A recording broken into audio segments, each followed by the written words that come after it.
event that puts Bathurst on a global scale. We are in New South Wales. You head 3 hours west of Sydney and you'll find this mecca for Aussie motorsport. Welcome to Bathurst. Welcome to Mount Panorama. It is the Meguiar's Bathurst 12 Hour. And this year we have something special coming to this venue. More cars and more stars. We have a huge grid of cars and over 120 drivers, some of the best touring cars and definitely sports car drivers from around the world. Valentino Rossi's back here. He was on the podium here last year. We've got drivers representing 20 different nations here this week. I think it's 22 different countries represented on the grid. It is going to be a wonderful Bathurst 12 Hour, but it starts with Pirelli qualifying. And joining me down here to preview what's going to be a very fast couple of sessions today, this bloke, he won his last race here. It's Garth Tander, and the girl who's internationally known as the Gearbox Girl. It's Shay Adam. Fantastic to have your wonderful knowledge of sports car racing here back in Australia. Garth, how would you describe this weekend's event so far? Sedate so far, Chad. Good afternoon, everyone. Good afternoon, Shay. It's been an interesting set of practice sessions. We've had 6 practice sessions leading into qualifying, which we'll fire up very, very shortly. And we've basically been playing poker for 6 practice sessions. No one showed their hand right to this point. But at some point, you're going to have to get cracking because we've got the Pirelli Pole Battle this afternoon. And the first session you'll see on track is the slowest 50% of the field from practice 6, and they need to bump their way into the Pirelli Pole Battle, the top 10. Yes, one driver who we believe will be coasting through if those practice 6 times show anything to go by. Cam Waters, local operation, all Supercars team did a very nice job earlier today. He really did. He gave it his all, but you could tell there is still something left in the car should they need it, that they can just pull that little bit of an ace out of their sleeve. The all Aussie lineup, Cam Waters doing the duty for that last practice session. Are they going to put Tom Randall in the car, or perhaps even defending Supercar champ Chaz Mostert? They have a plethora of options. Yeah, throw in Thomas Randall, and that is a very handy-looking lineup. But we go up and down this pit lane, you always find amazing stories, and one of the stories that emerged earlier today is an all-family operation. Now, we know the name Tony Quinn because he's become a bit of an international star in this part of the world for his ownership of different circuits and businesses, but they've shown up here this week in Garth with 3 generations, from Tony all the way down to his grandson, and it was Ryder who did the job earlier today with an amazing lap. Very emotional moment for this family too. And did the job really well. Ended up P4 with a 2:02.5. That's a ripping lap time. So park the sentimental value of running, with your grandfather and your dad and your uncle. The grandson's done a 2:02.5 to go 4th fastest in what was effectively a qualifying simulation. Some of the best GT drivers in the world, and Ryder Quinn has very little experience in these cars. So to do the lap time he did, we were calling it for the YouTube stream, and I was, right, you've done the lap time, park the car, because there's more risk. If he's trying to go even faster, just whoa it up, save it for the race. But to this point, they've done a fantastic job. Now, we mentioned that it's that split between the fastest 50% of cars that will go out in this second session. One car that certainly surprised a few people, Shay, to see it in this first, the slower 50% of the field, was last year's pole sitter. Yeah, well, we not only have Lucas Auer in the bottom half in a Mercedes, but in another Mercedes, the sister car, 2-time Alan Simonson Pole Award winner, Mauro Engel. We have the Corvettes did not make it into the top half. The Ferraris did not make it in. There's a lot to play for, and we might just find that this first session, with the cloud cover we have, it could be faster. Yeah, this car, Lucas Auer, who set pole last year, did a 2:01.2 to set pole position. The fastest time that car's done this weekend so far, a 2:03.9, 1.7 seconds slower to this point. You can still get your way into the Pirelli Pole Shuffle, but there's a whole lot of traffic and a few slower cars you're going to have to navigate in this first session. So the big question up and down pit lane and around the paddock is, are these drivers and these cars that we're talking about, are they slow, or are they just playing the games that we see in sports car racing? That's the $1 million question. It's literally $1 million question, because that's the value of most of these cars up and down pit lane. Yeah, we will find out soon, but I do feel like they will go fast enough to be at the front, but not completely show their hand because of what they have in GT racing with the BOP and the way that they adjust these cars to make them competitive with each other. They're not going to show their hands too much because they want to make sure they got the right package to go racing for 12 hours tomorrow.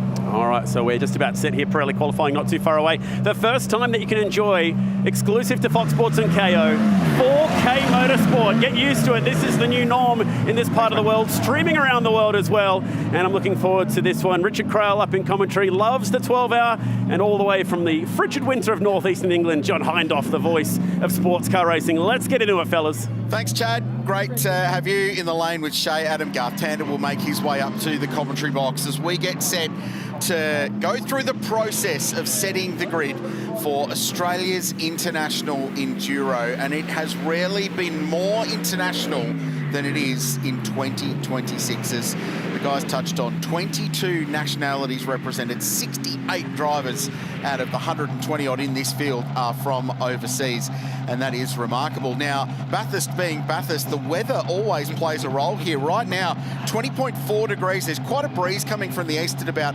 25 kilometres an hour, but we're getting reports from some of our spotters around the circuit that there might be a little light rain falling around the place, and that's what keeps bringing my international mate back every year. John Hindhaugh, welcome back to you.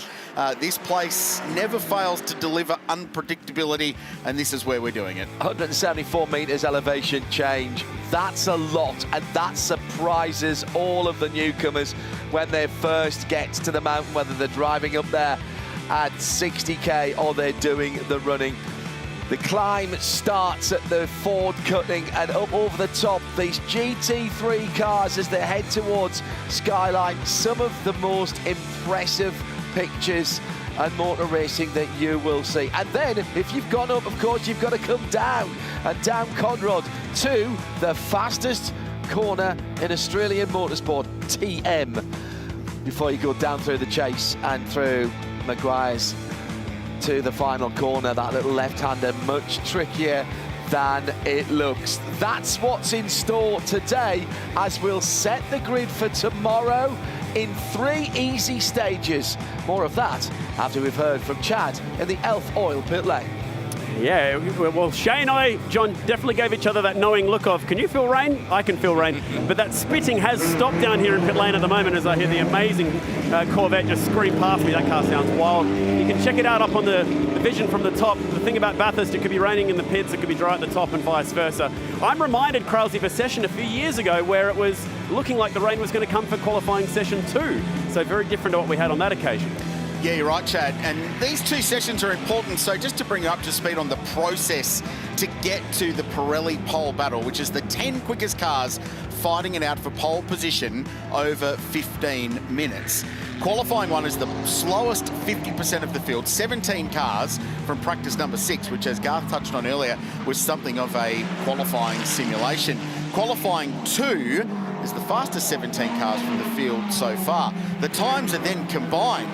So if it does rain for qualifying 2, it gets really interesting, and we end up with a very interesting looking Pirelli Pole Battle later on this afternoon as we welcome Garth Tander back to the commentary box. So it's not quite a knockout system. Well, it is in that we knock out everyone bar 10 to work their way through to the pole battle later on this afternoon. But you can progress. You could get pole if you are on the racetrack right now. Yeah, you can absolutely bump your way into the Pirelli Pole Battle top 10 this afternoon from this session. You don't have to elevate to the next one. If you do the time that's good enough in this session and it stands, you're in and you're part of the game when we do it later on this afternoon.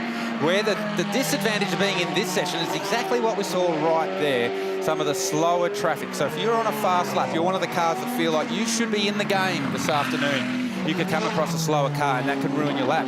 Might happen once, might happen 3 times, and it might be those 3 laps that you need to get in. And the other thing is, you don't know what time you're shooting for. It's a complete unknown. The guys that come out next will know where they've got to be. It could be that the whole of the Pirelli Top 10 for the shootout for the Alan Simonson Award comes from the next session. It could be 5 and 5, it could be 9 and 1. We just don't know where that line is going to be drawn and what time will get you in. Well, and to that point, there are some heavy hitters in qualifying number 1.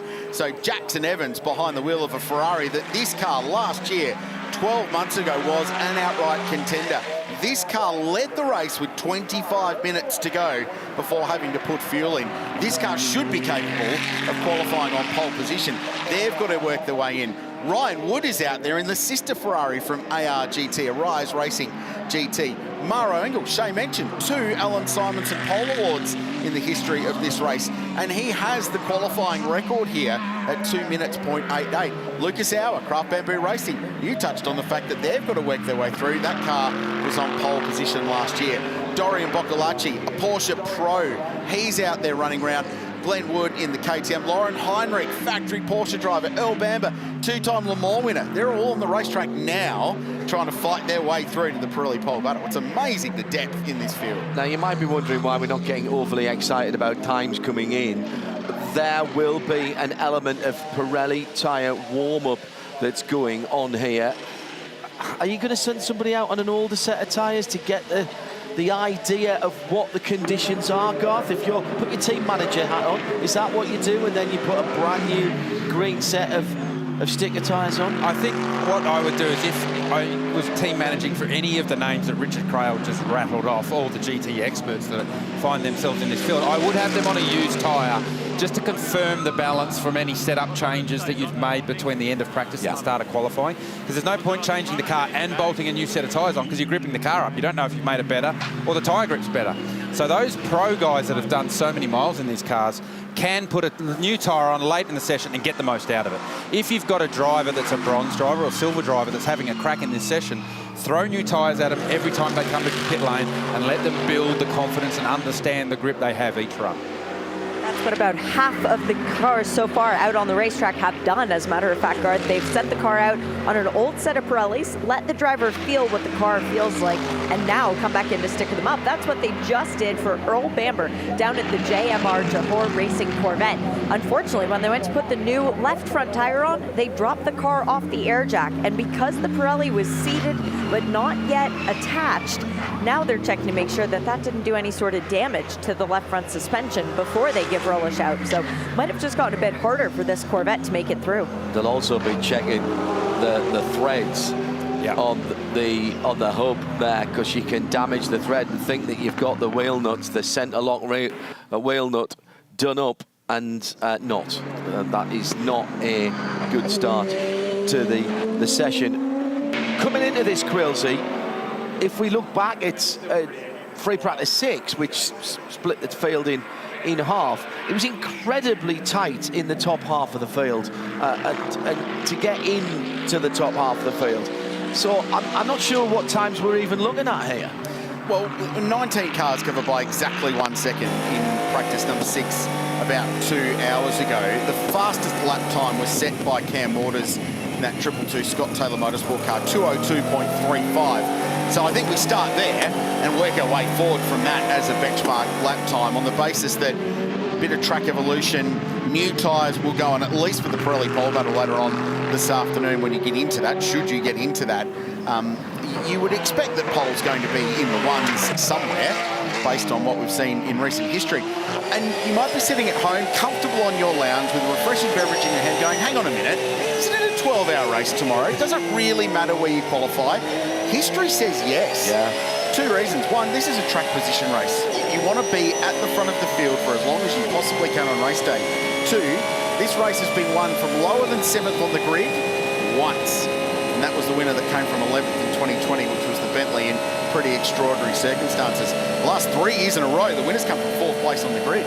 So maybe that's the lucky number. You're aiming for 4th here. Correct. We're on board here with Lauren Heinrich in the 61 Porsche, heading out of the chase, and this is going to be the first real representative lap time. He has set the fastest first sector, set the fastest middle sector across the top of the mountain, and comes to the final corner. On the gas nice and early out of the final corner, a little bit of curb on exit, comes to the line, and will a 3-1. So there you go. Yeah. We saw mid-2s in practice 6 when they did their qualifying simulations. And I expect that this next lap will be faster again, because particularly with the Porsche, the front tyre warm-up takes a lap or 2 to get the temperature that you need for the balance and the grip and the confidence across the top of the mountain. So look for Heinrich to improve.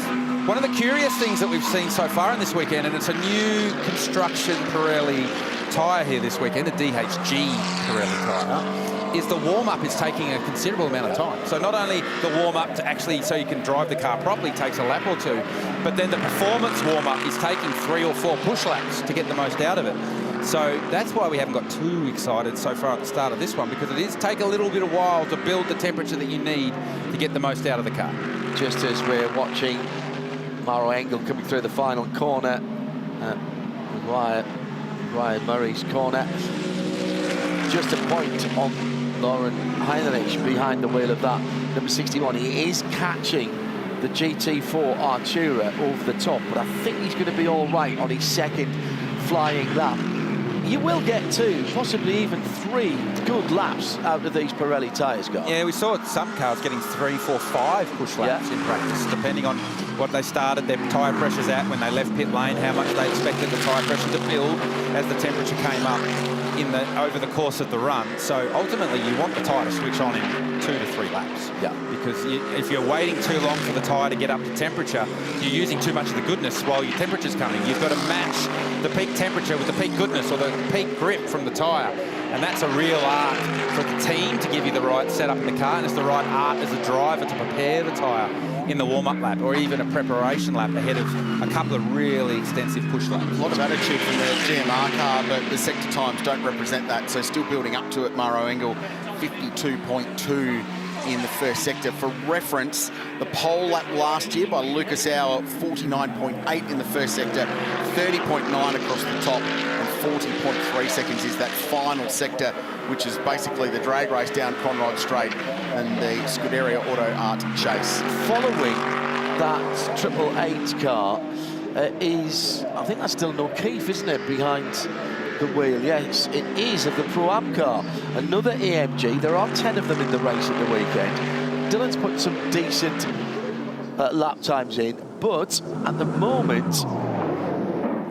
David Russell hustling. I was just about to say David Russell is the fastest in the first sector, and he's lost a bit of time in the sector too.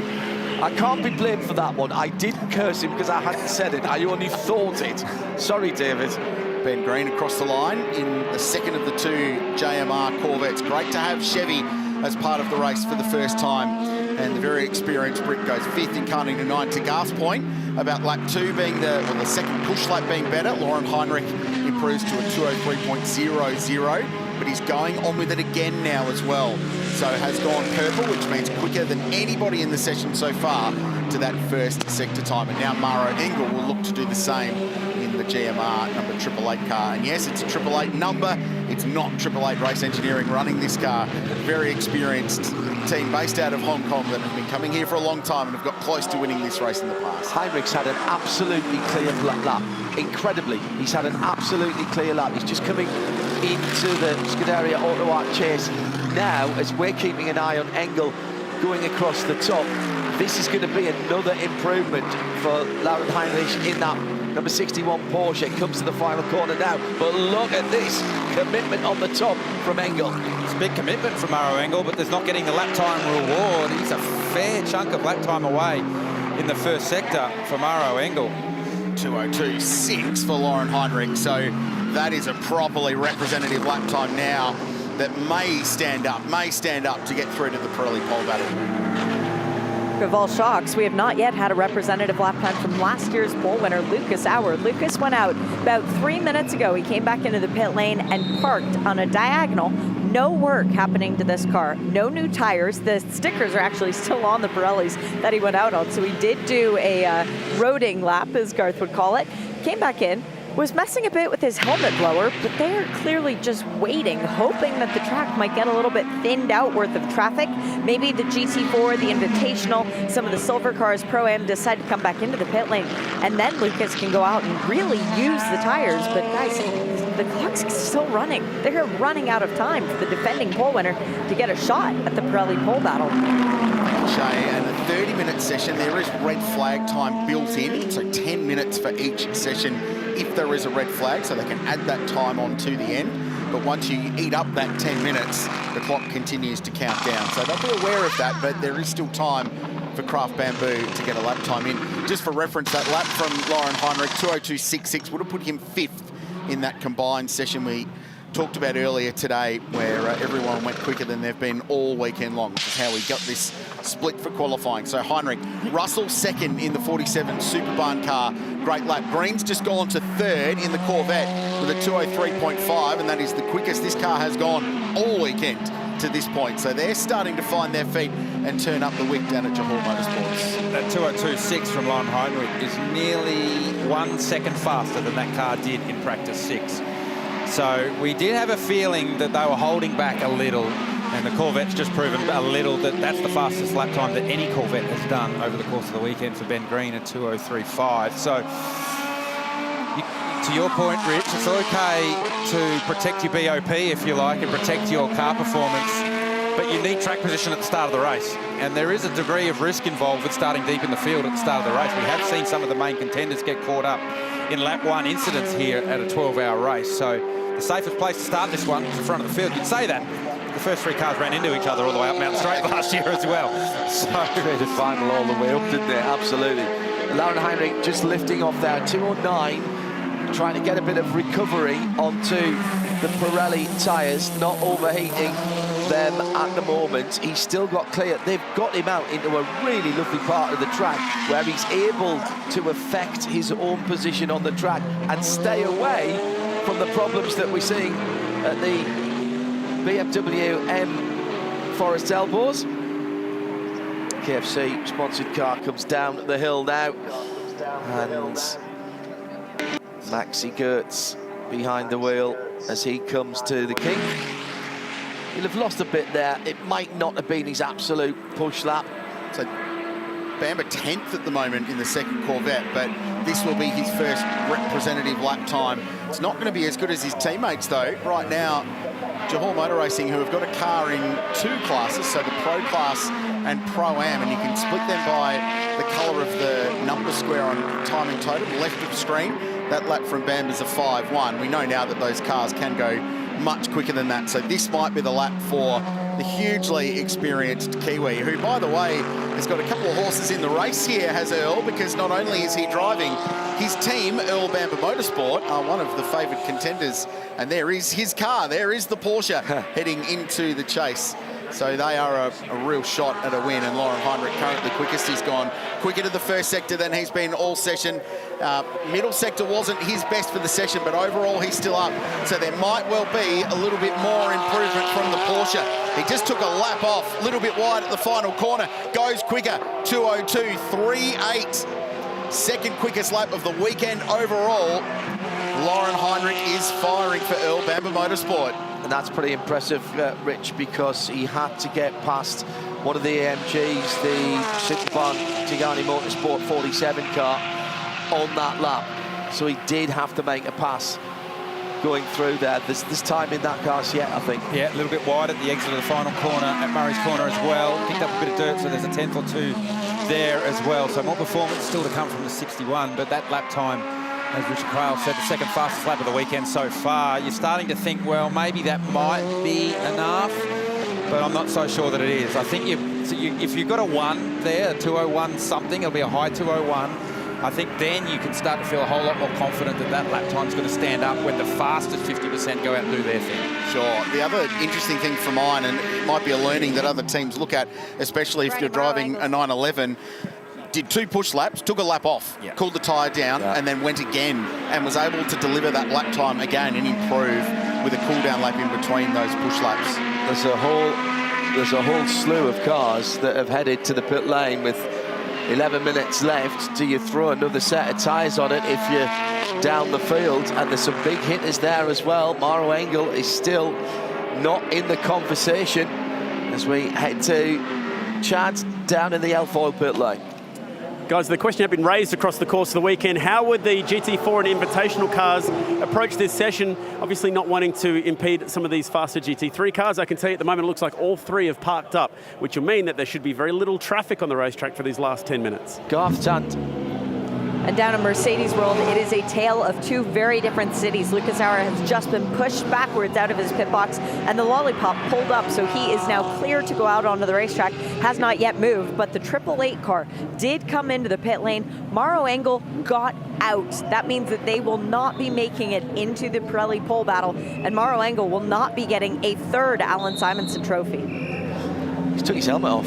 That's done. Walked away, didn't even look back at the car, and they are not in the same postcode of the guys at the top of the field. The man that's got the fastest qualifying lap time in the GT3 era, Maro Engel, is currently the 2nd last car in Pro Class. The last car in Pro Class hasn't set lap time, was last year's pole position award winner Lucas Auer, who's going out to do a time now, and you'd expect that he will do better than a 2:06.3 So there's a story going on at 888 Group Emma Racing. Well, the other point we'll make, Garth, is that once we get to the end of qualifying 2, positions 11 through 34 are set. That's where you start the race. Yeah, that's right. So right now, assuming all the very fast cars in qualifying 2 go quicker, Maro Engel could start this race 30th position.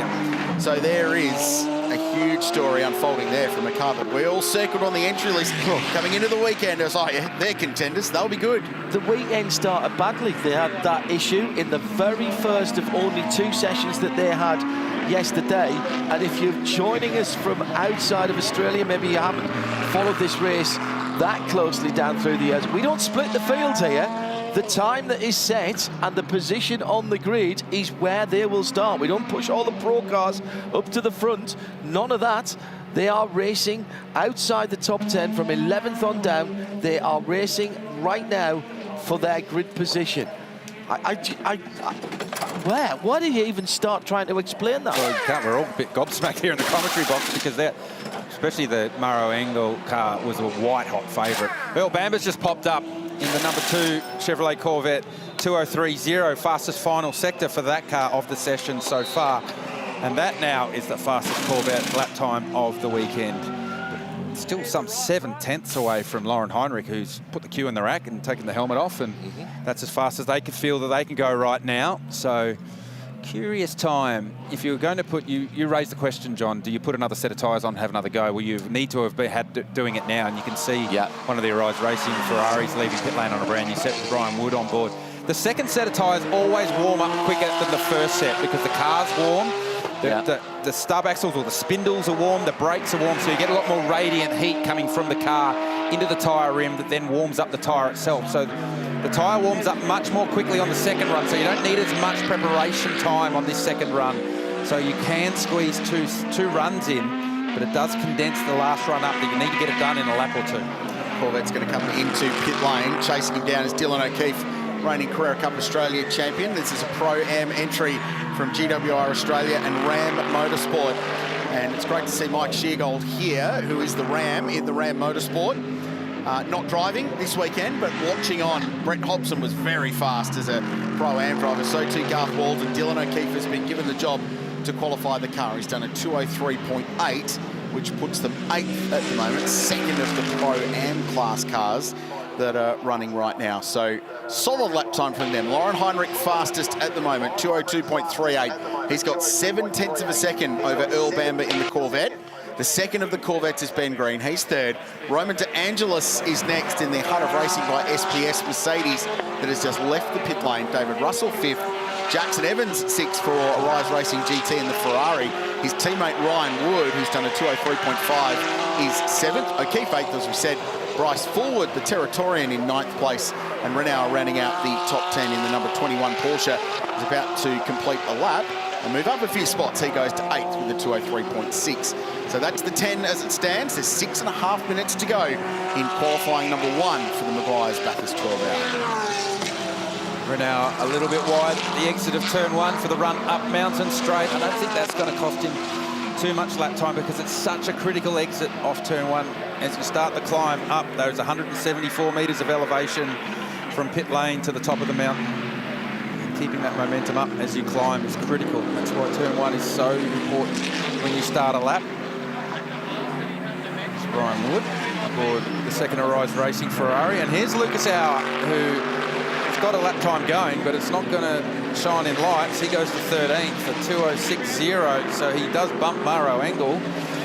But it's certainly not going to be a lap time that gets you excited about thinking that they're going to do another session later on this afternoon for the Pirelli Pole Battle. 3.5 seconds away is what that Maro Engel time is from it just doesn't compute, does it? That's 6 seconds slower than his lap record time. Yeah, there's an issue there. I feel like they've only done one proper lap, correct, this weekend. It was late in practice 1, and from then on they've been largely anonymous. So whether they're fighting some gremlins in that car, we will find out, because that is one of the big heavy hitters that'll start deep in tomorrow's 12 hour. Follow this lap from Lucas Auer because it's important, but while that's been going on, David Russell, the quickest final sector of anybody, has gone second in car number 47. Great lap from D. Russ. Chad? first on Myro Engel. It's been a curious case for the last few years in qualifying here. If he hasn't been first, he's been last. Remember 2022, they didn't actually get a chance to qualify when it was at Craft Bamboo. That car was taken off site and actually finished second in the race from the very back of the field. A good point Chad makes there. It was a pretty wacky strategy that they used too. They did about 100 pit stops in the first half of the race. We've been curious about Lucas Hour, or curious no more. Look at the timing totem on the left of your screen. Car 77 down in position 13 has a purple strike next to it. He is the fastest in the first sector and is about 2/10 away in the middle sector across to the top of the mountain. Here he is, making his way down Conrod Straight. So they obviously decided it's going to be one run. They fueled it for one run because fuel weight is critical in GT cars, particularly here at Mount Panorama as you climb up and down the mountain. So as little fuel as possible, they decided we're going to do this with one set of tyres, one run, and back our man in. He's delivering to this point. It might not be the fastest, but it's going to get him in the game. 2/10 down so far on Lauren Heinrich's excellent 202.38. And who knows, that may end up being the benchmark. That's the beauty of this qualifying format. We don't know. Well, it's better than that. Wow. He's 2/10 up with a mighty final sector. And a 202.1 puts the Austrian, who is the nephew of Gerhard Berger, Formula One star, puts him to the top by 2/10 of a second. And he might get another lap here in terms of the performance potential from the Pirelli tyres. He's only done one push lap, Yeah. so you expect that he'll at least complete the first sector and see how that goes on. But talk about confidence in your man and confidence in your car. Like, they held that as deep as you can hold it in this session before showing their hand, and they've done a nice job. So still yet to be determined whether 202.17 is good enough to make the top 10, but certainly giving themselves the best shot. It's a pretty good hand. Yeah. It's a pretty good hand. It's certainly a very good benchmark for the remaining 17 cars to target and look at for the remainder of it, as Bryce Fullwood punches out at 203.1 and goes 8th in the Aston Martin. Lauren Heinrich out of the car for Bamboo Motorsport. A quick word, just your lap, and how happy were you with that performance to hopefully remain in the top 10 later today? Yeah, hopefully we can remain in the top 10. I mean, for sure our goal was to be in the other qualifying, right? But we still yet to find out if it's enough, you know, to make it into the top 10 shootout, which is our goal. But we made a positive step on the car. I think still we need to do some fine-tuning. The lap itself, I think it was not too bad. I mean, it's always such a joy, you know, in qualifying trim to qualify a 911 around here. It's once a year, you know, you get this special feeling, and it's such a pleasure to be the one chosen to do this. So I hope we can have another shot later in the top 10. All right, mate, thank you for your chat. Thank you. Thank you. Thank you.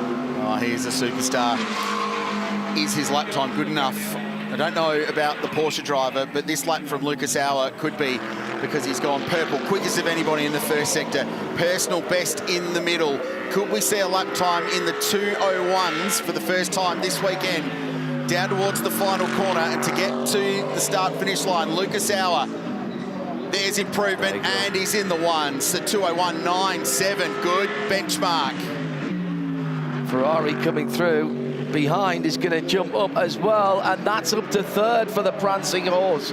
And the tangerine shades of orange and white Seagull-sponsored car. That is a very, very decent effort for Ryan Wood as well. And in fact, Jackson Evans has just gone through and eclipsed him in the other Ferrari.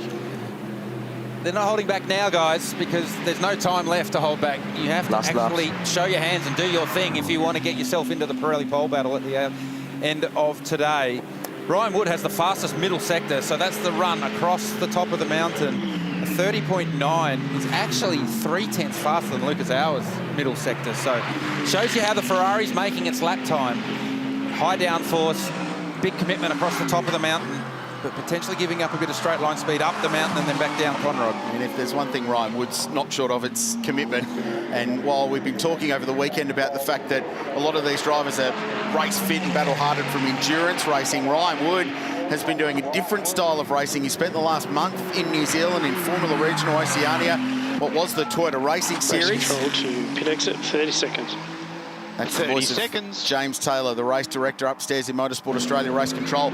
And Woody racing against a bunch of really talented, fast Formula One hopefuls was very impressive. Won the Denny Hole Memorial Trophy at Topor, a couple of race wins, and was in the top 5 in the championship. So he is sharp, he is ready to go.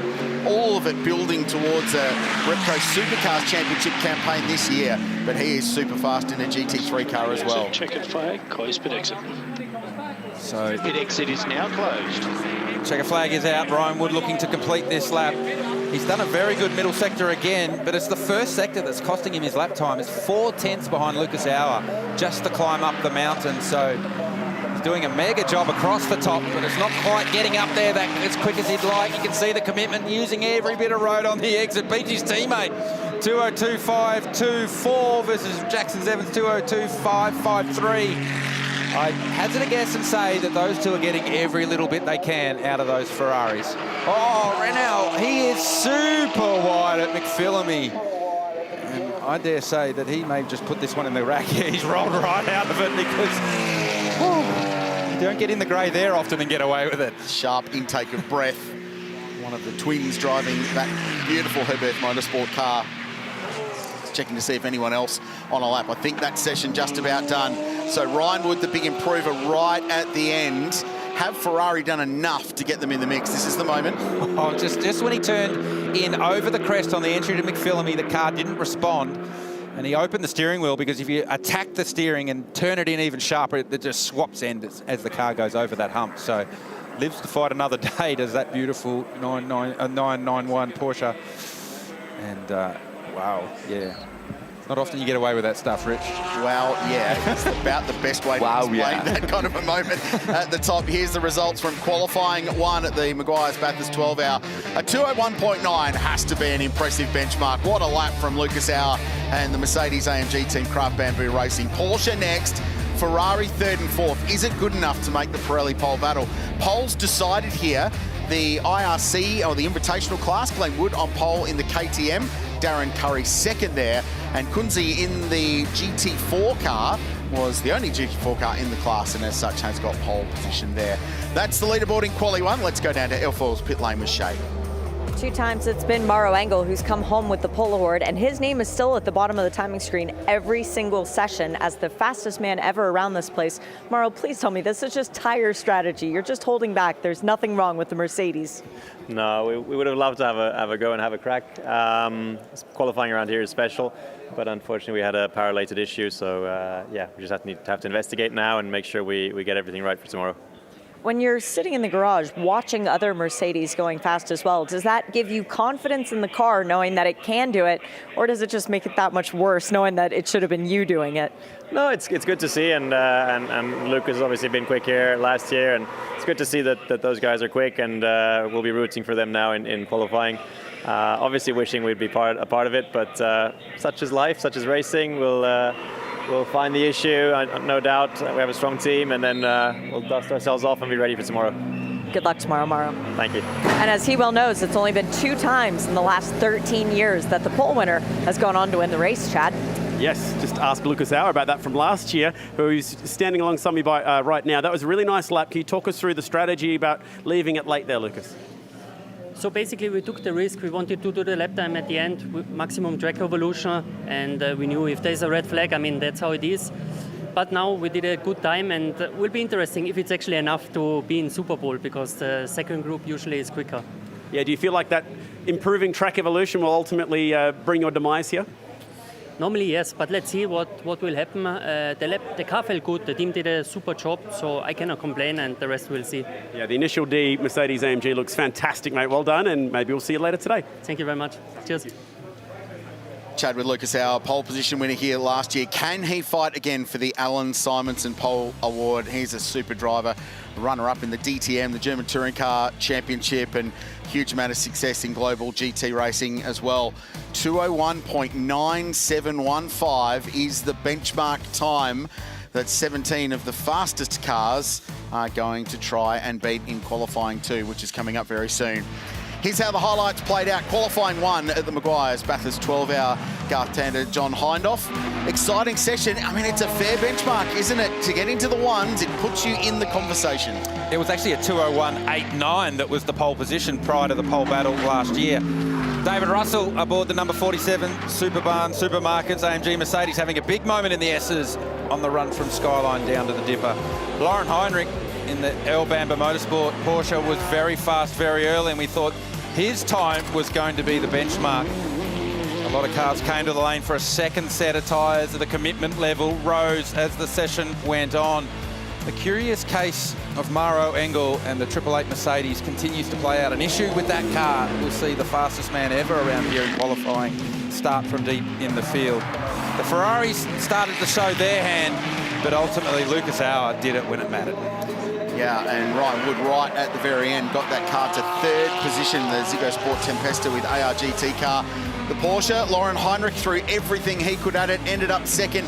Is that going to be enough to get through to the 10 in the Pirelli Pole Battle? But in the end, the 31-year-old Austrian did the job. 2 minutes, 1 second, .9715. A lap time everyone will be chasing in qualifying number 2. That is coming your way very soon from the Meguiar's Bathurst 12-hour and Mount Panorama in Bathurst. A short pause, but on the way to that, what a season we've got coming your way. And the Repco Supercars Championship kicks off in anger next week. 25 drivers, refreshed, recharged and ready.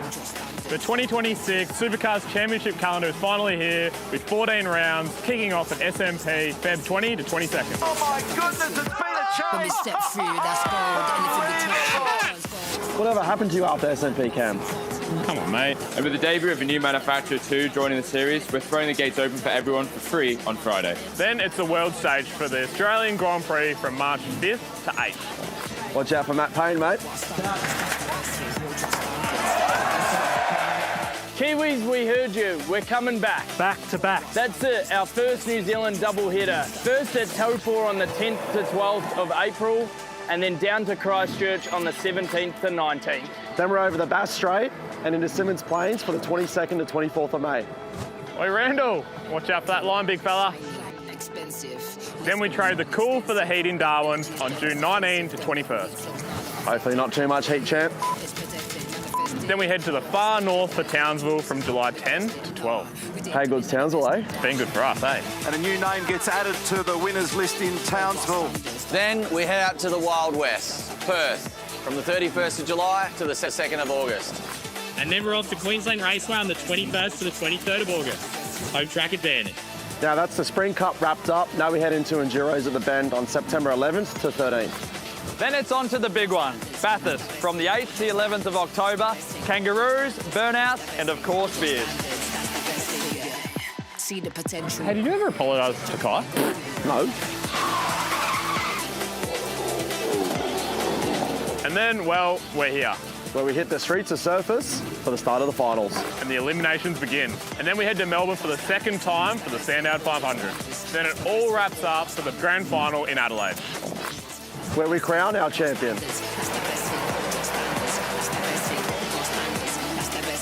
It's heating up. And we can't wait. See you in 2026. Instant influential.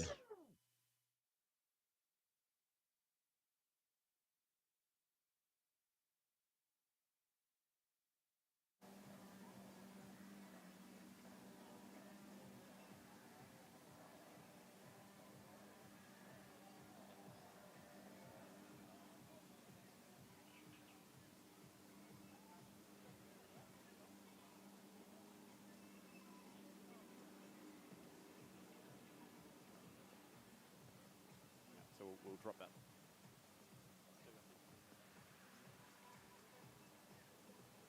I still think Brock for pole, but Chazzy wins the race. Oh, yes, do that.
Well, it might be Australia's oldest inland settlement, but there is modern charm sprinkled all around the great town of Bathurst, 3 hours west of Sydney.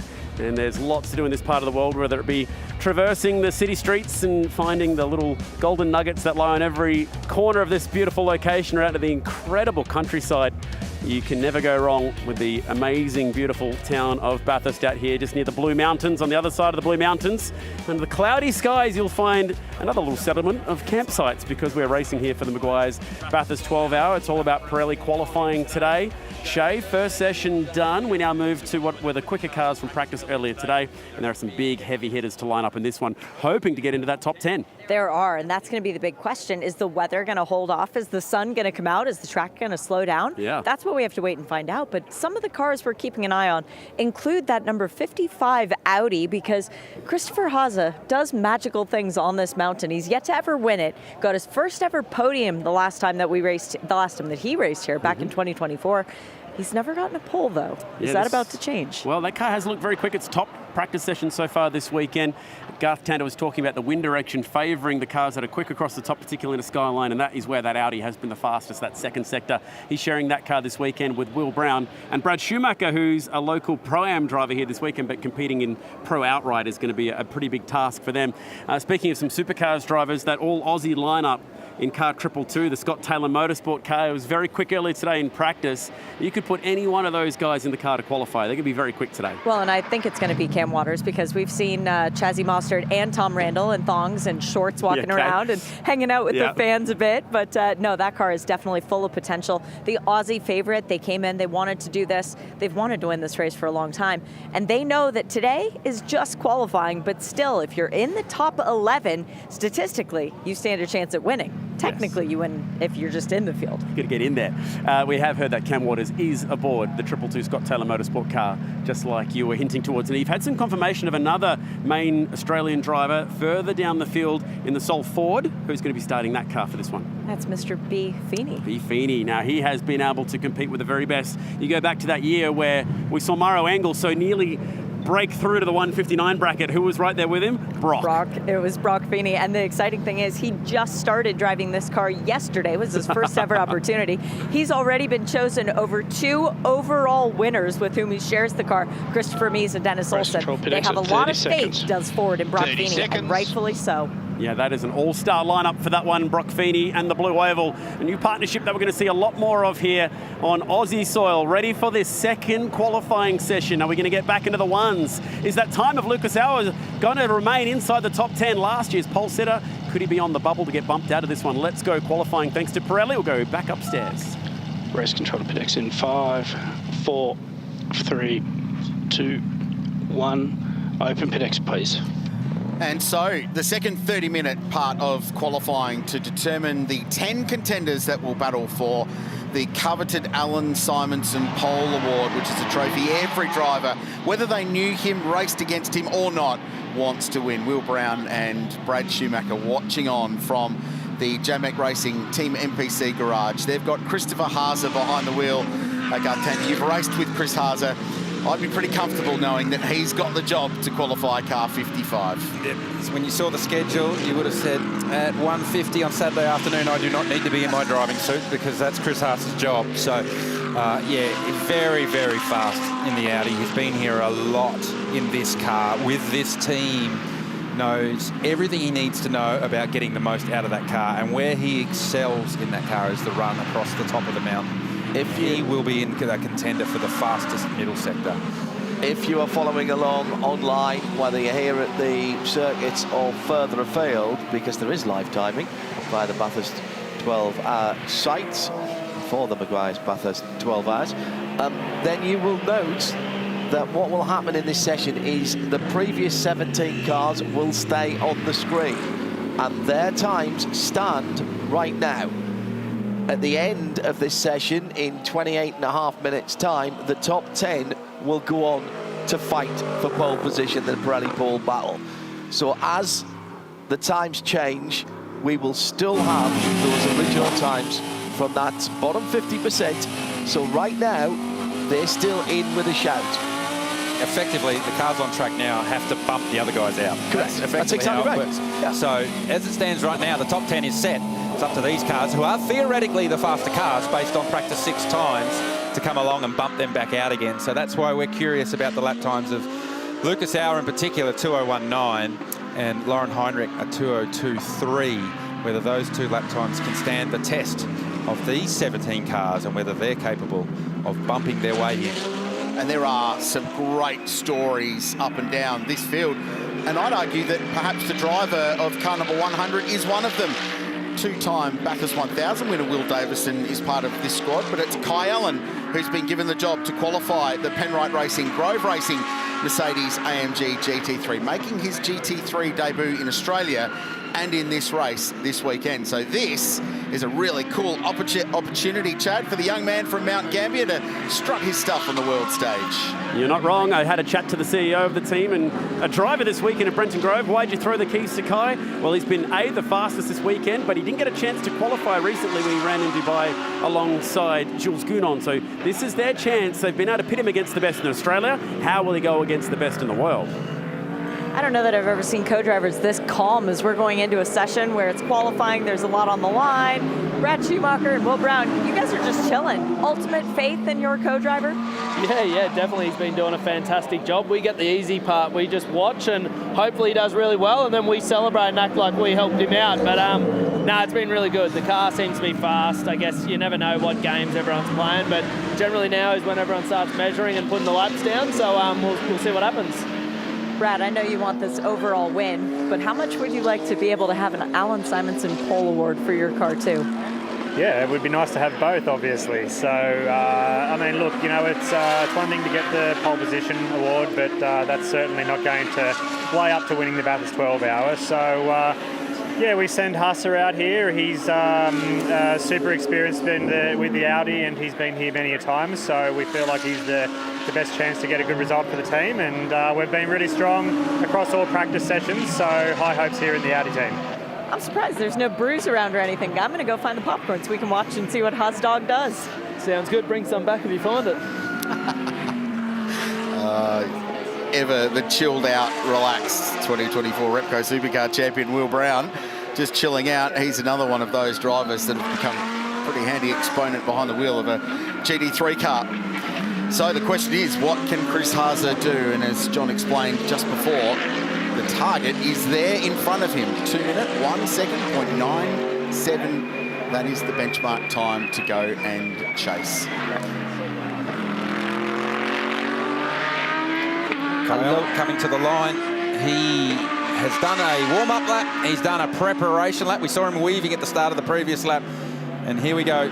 The first one to open up a proper push lap for the run up Mountain Straight. And used every bit of tarmac that was available and a little bit more on the backside of the curb as you make your one up the mountain. You can see stays to the middle of the track because the bump's right at the crest there now are significant enough that we've seen some cars bottoming out quite heavily and sparking as they go over there. That'll be spectacular tomorrow morning when we get started. With lots of sparks there. So he's still warming the tyre. So this lap's not going to be a 100%er, as we call it in the game. Still looking to weave, so not 100% happy with the feel of the tyre. The drivers have a readout on the dash that gives them their tyre pressures and temperatures.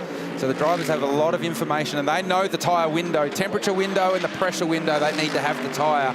So when it's working at its optimum. So Kai's already decided at the exit of turn 2, tyre's not where I need it.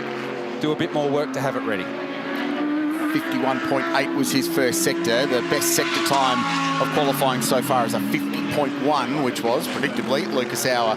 So 0.7 of a second down in the first split. This might not be the lap. The interesting thing, John, last year in the Pirelli Pole Battle, Auer went out, went bang, put it on pole, parked it, all done in one lap. It seems like it's just taking a little bit longer to build up. Different tyre running compared to last year. They're just taking that extra lap. Auer in qualifying part 1 did an out lap, then a push lap, and then another push lap, and that was the money lap. So one extra lap relative to the job he did to get outright pole last year. I was going to say, I like the variety of noise that we have from the cars, but also the cars are warming the tyres differently this time, because Lauren Heinrich, he did an out, a push, a cool, and a push. to get his time in the Porsche, the number 61. One of the things that's also very different from this time 12 months ago is it's much, much cooler today. Yeah, so the ambient temperature and the track temperature were much higher last year. So that enables you to switch that tyre on to get the tyre temperature that you need right at the start of the lap. To get to the, Kai tipped it in with too much entry speed. The front tucked in nicely, but the rear couldn't keep up. It just danced its way to the apex at turn 1. So yeah, that'd have been fine at Phillip Island on a World Superbike next weekend, but not here. For sure. So not a tidy start to this one. Other drivers to watch. Lee Holdsworth is behind the wheel of the Hallmark Property Group Audi. He's sharing with his good mates Dean Fiore and Mark Sini, the most experienced combination racing together in the Meguiar's Bathurst 12-hour. Factory young Lamborghini ace Marco Mappelli is behind the wheel of the Lamborghini Huracan. This car was in the top 5 in practice earlier today. It was very, very rapid and in the mid-202s. This will be good to watch, this guy in this car. Full maximum attack, new tyre, light fuel. Car always looks animated when Marco's at the wheel. He's got that Italian flair about it, the way he drives the race car. And he is not short of commitment. His first sector about 3/10 down on Lucas Hour's best. So this is somewhere in the ballpark.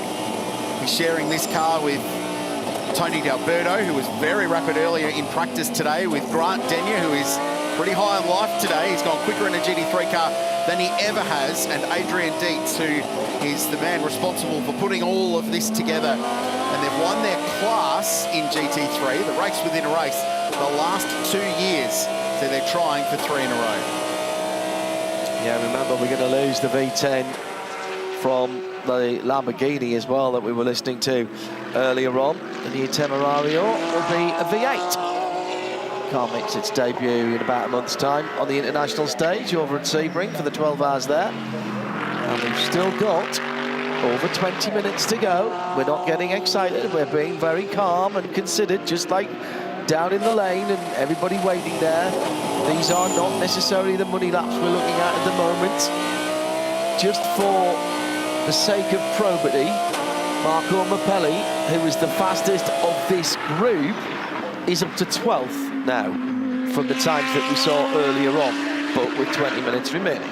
So let's watch the journey. Remember, in that first session, when the cars were cold in the slower 50% group, it took every part of 15 minutes before we really started seeing those Hollywood lap times. So don't forget, these cars are cold as well, so there's the warm-up procedure of getting the tyre up to temperature, but also the brakes, the tyre, the engine, the gearbox, the hubs. Cars go a lot faster when they're warm. All the tolerances free up, and the cars travel down the straights a lot faster too once they're up to temperature. Having said that, Scott Andrews has just gone 5th on his first flying lap of 202.6. So the first driver bumped out of the 10 already is Ben Green in the 99 JMR Corvette. This is Alex Peroni, the young Tasmanian, behind the wheel. First push lap was decent at a 203.4. This one better, goes 4th, 202.5. He's in the top 10 now as well. The Team BRM and Marco Mappelli flying. Purple first sector means quicker than anybody in the session so far. Purple first sector by a mile. 50.0 is some serious Hollywood lap time, and you can see the car's a whole lot more animated than it was this time 2 minutes ago. He comes off Forest Elbow. He's about 0.2 of a second away from Ryan Wood's fastest middle sector in the Ferrari across the top of the mountain. There's Grant Denyer watching on, who will share this car with Marco Mappelli. And he was a very excited man earlier in the day when he finished, jumped out of the car and pulled his helmet off. Will he be as excited when Marco Mappelli finishes this lap? Mappelli brought across his engineer from Lamborghini. They've found a few tweaks, and Grant Denyer's done his fastest lap in this car around the mountain earlier on the day. Is this going to be one of the real stories coming to the line? The red and white wall Lamborghini goes up to second position on the overall with a 2 minutes 2.04. Craill, he's just laughing. The golf clap from Grant Denyer, because I think he was about to burst out by going top, but then they went second by 0.07 of a second. So just switched it to the polite ripple of applause rather than the cheer that might have happened. That's a very nice lap. Remember, we're looking for the top 10 drivers to progress forward to the Pirelli Pole Battle this afternoon. The grid positions this qualifies you for is 11th back, so we'll track that throughout the course of the session as well. Just having left the pit lane, 2020 pole winner Matt Campbell is aboard his Porsche. Following him out, the brother of the 2024 pole sitter, Sheldon van der Linde, that would be Kelvin, rolled out of the pits a moment ago, and getting strapped into the number 46 BMW is 2019 pole winner Raffaele Marciello. Guys, this is about to get a whole lot more interesting in the next few minutes. Yeah, basically what you're saying, Shay, is you ain't seen nothing yet. And Cam Waters is on a very good lap. Personal best and then session best in the middle, and session best lap time at 201.88. So 800ths quicker than Lucas Auer went in qualifying one. The big moment coming out of the chase did Cam Waters aboard the 222 Mercedes. So there's potentially a little bit more lap time in that car. Here's Kai Allen making his way past Ryder Quinn in the Quinn family Audi R8. Allen down into the chase. This car currently 10th, and he's on a couple of personal best sectors, so he'll be looking to finish this one off. Coming up behind the Tsunami RT Porsche, who's about to start a lap. You'll see those lights flash a whole lot more from a whole lot more cars as this session goes on. Most used button in a GT car is the flasher. Allen improves a 202.5 to 8th. That's probably not going to be enough. They'll need to find a little bit more. If you add all of the fastest sectors up, there is a 201.4 out there at the moment. The best we have is a 201.8.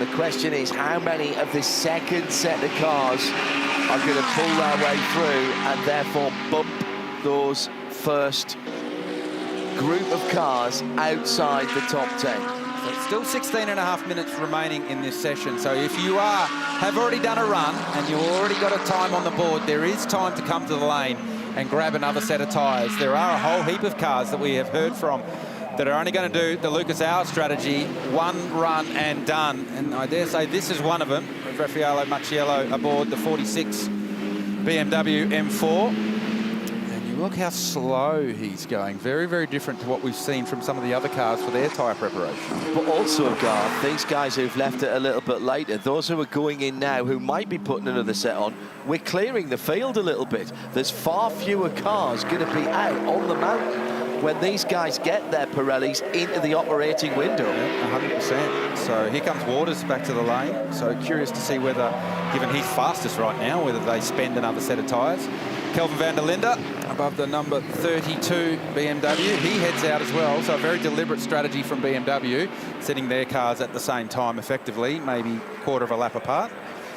Matt Campbell's just started a push lap. Jaden Ojeda is on a push lap, the young man from the west of Sydney who will be splitting duties in the Repco Supercars Championship and as a Mercedes AMG performance driver this year.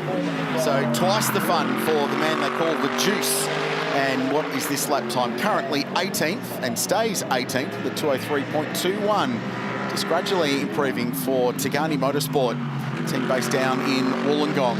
So Waters, Auer, who survives from qualifying one. Mapelli third in pit lane. Andrews fourth, and leading the Pro-Am ranks. Then Lauren Heinrich and Ryan Wood, who have so far survived from qualifying number one. Peroni is seventh, Kai Allen eighth, then Evans and O'Keefe. So Dylan O'Keefe 10th at the moment at a 202.76. And I can reasonably confidently say, gents, that there is no way that lap time stands up to get you into the Pirelli Pole Battle, given what is yet to come. No, haven't seen anything from the BMWs. All three BMWs have not fired a shot yet. Lucas Stoltz is aboard the number 75 Sun Energy 1 AMG Mercedes. That car will be in the game. So, yes, still more to play out in this one. Interested spectator watching on, 1V Rossi, who promised in a media interview that should he win on what will be the last day before he turns 47, so still as a 46-year-old, still significant number. Yes, basically promised to shout the town. Saturday night was what I gathered out of this interview. Chris Haase very wide on the exit of the Scuderia Auto Art RPM chase. And that would explain why we haven't seen a good lap time from that car yet. Have not seen a lap time from this car either. Brock Feeney. It's done it 4.5, but it's certainly not a representative lap time of what this car's capable of. So that's another one that you'd expect based on the time that Brock did in practice 6 to get him in the game. Oh no, this is an issue.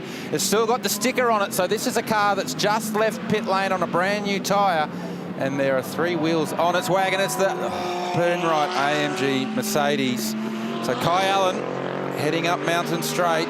Red flag, red flag, red flag. 13 minutes remaining in the session. All cars will return to the lane, and this is going to cause some stress for several drivers who are yet to set a representative lap time. So the clock ticks, so there's 10 minutes of red flag stoppage time in the session. So essentially it means the session can be extended by up to 10 minutes. After that, the clock will continue to count down. Literally coming out of the pit lane, the left rear wheel and Pirelli tyre decides to go its own way. Never a good day when different parts of your car are doing different sector times. But that sign was insured by Shannon's. Oh, nice, Rich, nice. Like what you did there. Needs a fair policy claim there. It has not survived this session. So fortunately, there's an access road just a couple of 100 metres up Mountain Straight there, the Mountain Straight Gate, which is the entry to the paddock campgrounds here at Mount Panorama. It should be a reasonably speedy recovery. Well, you're not going to want to drag that car in, though, on 3 wheels, so I'm curious to see how they recover this one. So Kai Allen awaiting further instructions. So here's the team. So this is the other side of the car. Make their way around. Standard procedure so far. New wheel coming on. And it's not hurried. You know, wheels done up. So there's no hurry here because this isn't a racing pit stop per se. No, but we heard the gun rattle it up.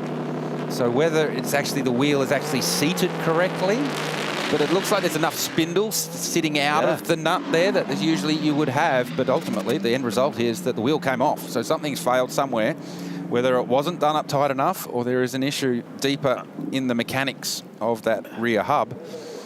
Now what I'd quite like to see is if the wheel nut was still captured in the rim. Yeah. And I think it might have been there, you know. It's difficult to see. I didn't see it fly off as he came through the left-hander at the end of the pit lane. Sometimes you'll see the single wheel nut spin off. I didn't see that there. So it's either in the pit lane or it's jammed onto the rim. Now, just watching Grant McPherson sort of lead the troops here. I'm going to get his quick thoughts here once he tells everyone what the plan is. They had a really good look at the replay sequence down here at Penrite Racing, and I couldn't tell if they were able to really understand what had happened. Then, Grant, you had a good look at the replays. Did you figure out why that happened? I think we're going to need to see the parts when it gets back because, yeah, as you saw on the video, the nut looked tight and seated. So, yeah, still a bit to understand there. Was any word from Kai as to what he felt?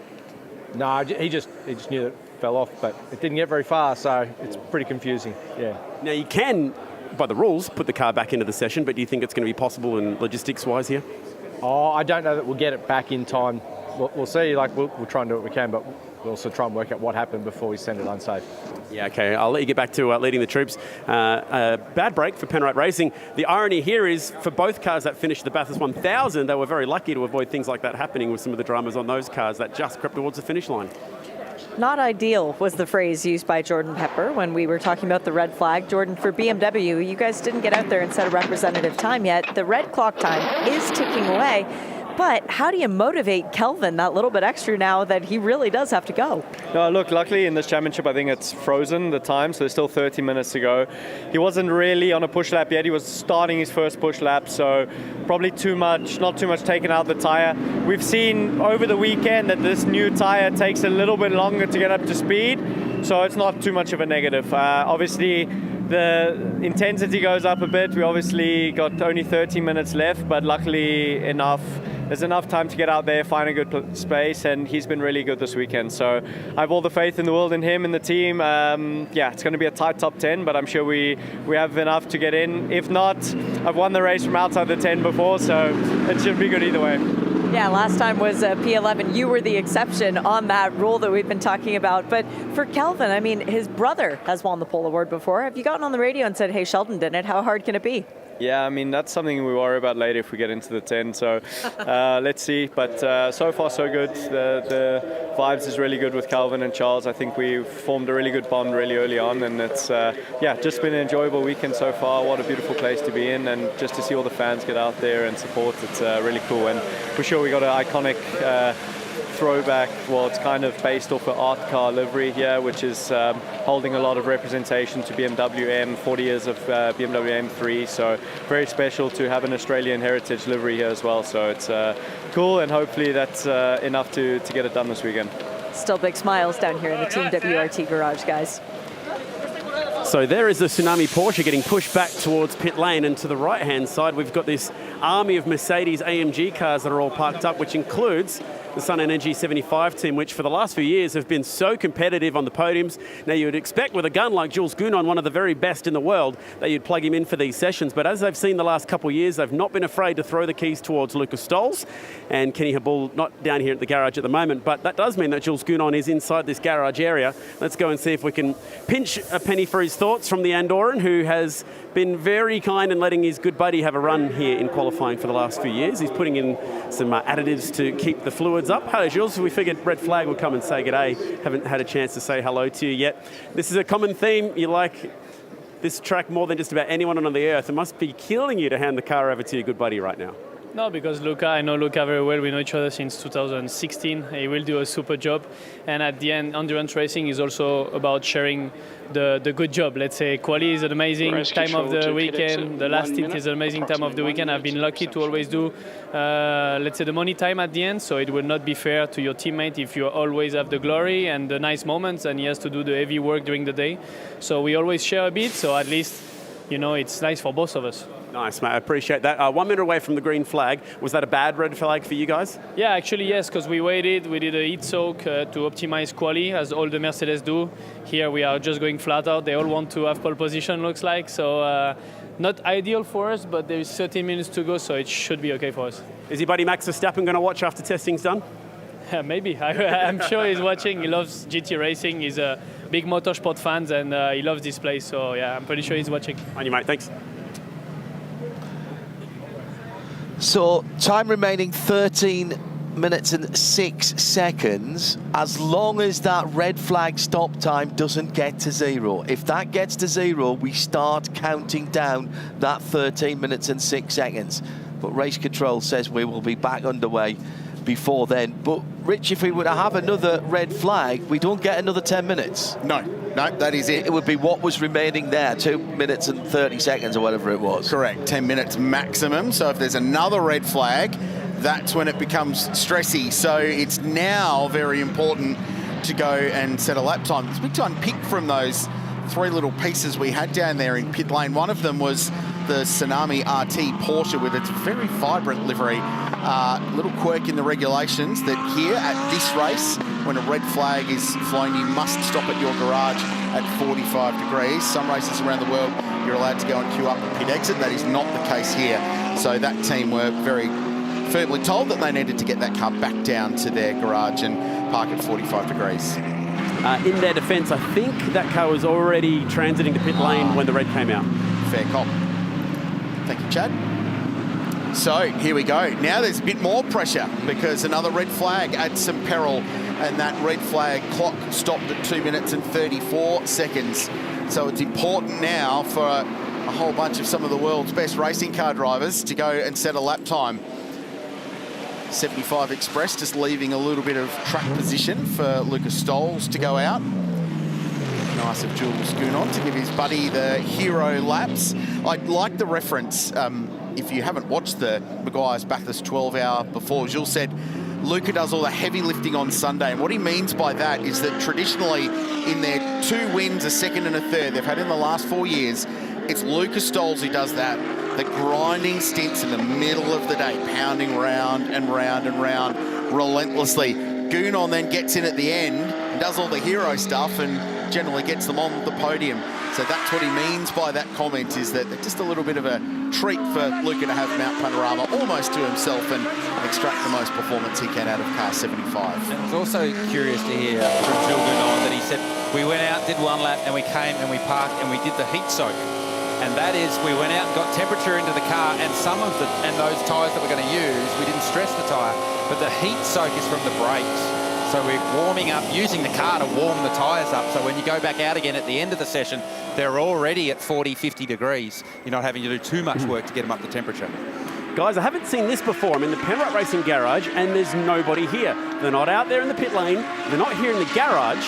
Where could they be? Check this out. I've not actually seen any team really try and attempt this before. Now, Kai Allen's back in the pit area right now. The car is just coming back off the flatbed and they have set everything up behind the garage. So they've got some pretty interested onlookers. Fresh Pirelli P0s to go. We've got brake rotors standing by and all the rattle guns have been dragged out to the back. Never seen this one before. Well, Chad, and the rules for this race are if you bring out a red flag, your fastest lap time is deleted, but you can resume the session. So are they going to have a go at this? Yeah, and the reason they have done this at the back of the garage is because when you set your garage up, you always go in the front of the garage and out the front of the garage. So you always set your toolboxes up and your monitors and all the rest of it. So you effectively can't drive through the garage. So they always deliver the car to the back of the garage like they do here. So actually what they have done is jack the car up. They're doing the work on the back of the tilt tray, put the wheels on it, roll it off, and if there's time, drive it out the back of the paddock. Not a bad idea. I like it. Good work. I think there's some damage on that hub, this blind hub. Yeah, some of the guys from AMG Mercedes are here as well, having a look at what's going on. That have been worried about the brake disc being on. Yeah, so that's why there's a rotor there. I think that we're starting to see what the issue was, and these are all the internals from the spindle. And potentially this is why, and we heard Grant McPherson, who's the technical director at Grove Racing, say we're not going to send the car unless it's safe. So the good news is that all the locator pins for the back of the wheel are still there on the face plate. So that's very good. Nothing's broken off there. But they are having to work on that centre splined or centre threaded area of the hub.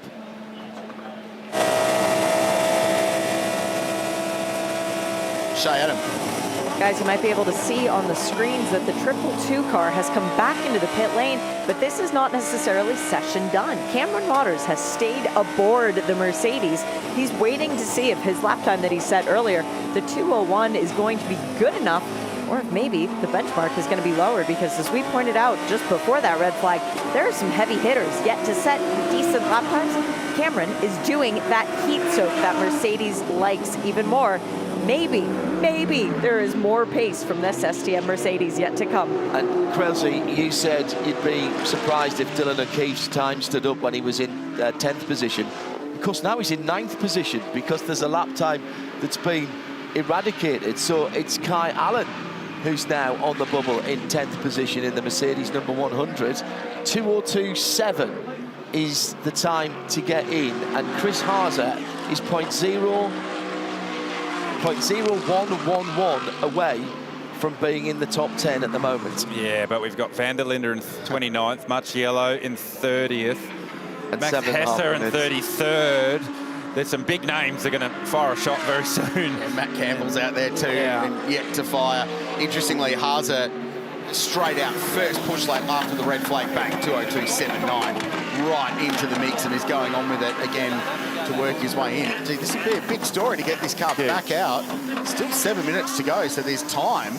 Probably not enough time for actual tyre prep though. If you remember, Kai was leaving pit lane on a brand new tyre, so they're going to need to do the tyre warm-up as well. It's not like that tyre got warm enough to get any sort of heat soak to take place while they're turning the car around and getting it back on track, hopefully. Cam Waters back on track though, so he was doing his heat soak. Just under 7 minutes left in this one, so plenty of time for Waters to get at least 2 push laps in. So right now you need to do a 2:02.78 or better to get yourself into the Pirelli Pole Battle. The top 10 cars that will fight it out for 15 minutes to fight for the Alan Simonsen Pole Award. And Will Brown is cheering on his vastly experienced German teammate who's right on the painted white line before he turns the car into the final corner. He's 11th at the moment. He goes to the top with a 2:01.88. Chris Haase locks himself in surely to the Pirelli Pole Battle. And that Audi has been fast from the first practice session, and it continues to be so. Raffaele Marciello in the 10 now. So bumped out Jackson Evans. Peroni goes to 10th place. Holdsworth looking at the outside, looking in. Kirchhofer in the McLaren gets up. It's a flurry of lap times. Kelvin van der Linde only 13th on that lap at a 2:02.6. Time to find for the defending winners.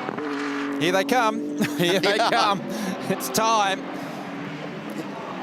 Max Hesse in the BMW. He crosses the line. Doesn't trouble the top. Brock Feeney into the 10. Fastest final sector, 7th place. That means he's got a good start on the next lap as well when you get the fastest final sector. Let's see if he pushes on there in that blue Ford. Cast your mind back to qualifying one. Lauren Heinrich was quickest in that session at a 2:02.38. He's now 7th. I think he's very, very nervous. I don't think a 2:02.38 is good enough to get you into the Pirelli Pole Battle, given Lucas Stoles has just gone 6th at a 2:02.02. Penrite Racing still going to work on the number 100 car. 5 minutes remaining in qualifying part 2 to set the 10 for the Pirelli Pole Battle this afternoon. Haase, Audi, Waters, Mercedes, Auer, Mercedes, AMG, Mapelli, Lamborghini, Scott Andrews, huge lap from the man from Victoria in 5th place. He's for Mercedes. Lucas Stoles, Heinrich, Feeney, Marcello, Kirchhofer for McLaren inside the top 10. I said Brock Feeney might get a good start on his next lap, and he's gone faster than anyone else. A 49.9 Garth Tander for the first sector. First 49 of the weekend in that first sector for the climb up the mountain. He was hustling hard down through the S's to the dipper. He missed the apex at the corner prior to the dip of the left-hander there, but was able to get through nicely. But he is a fair chunk of time away. Scott Andrews, 2:01.67 for Guy Valmont Racing, goes to the top. But I think Brock Feeney is on to beat him with this lap. Mega first sector.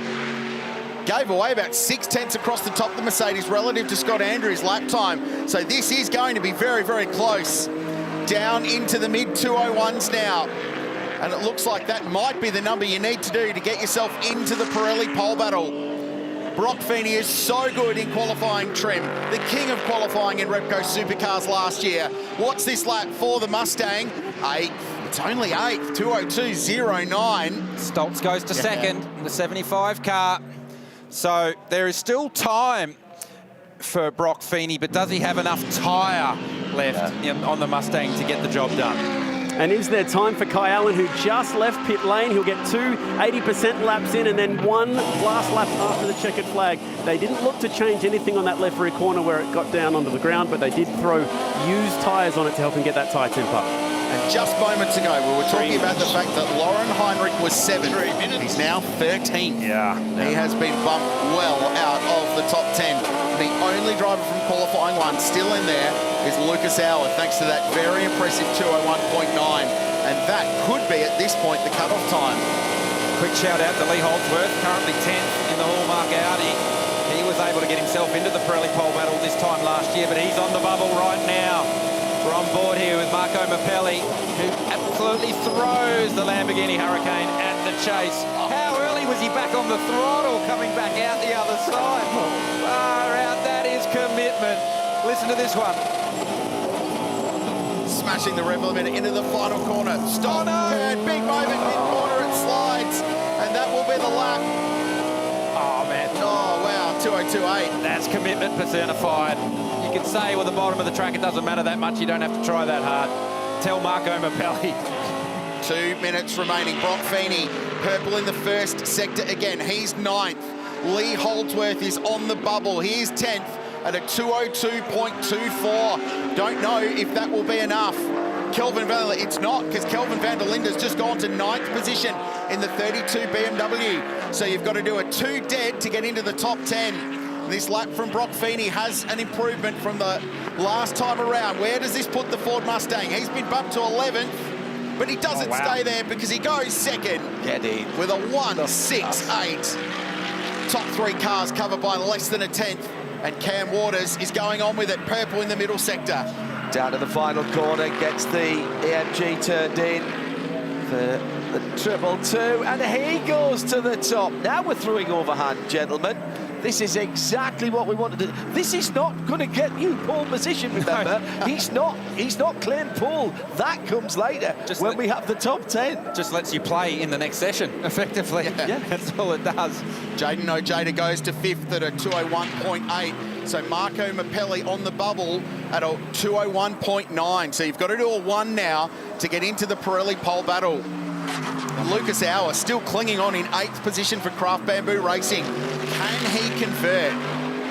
Kayo Allen slipped all the way down to 21st with all the dramas they had with this car. I'm not sure with just one push lap. Race control pit exit 30 seconds. There's going to be enough time because, as race control said, just 30 seconds. He's not going to get back to the control line to start another lap. So this is his one lap, his one chance. And his first sector's a fair way away. Saw the car sliding out of turn 2 as he got back to the throttle.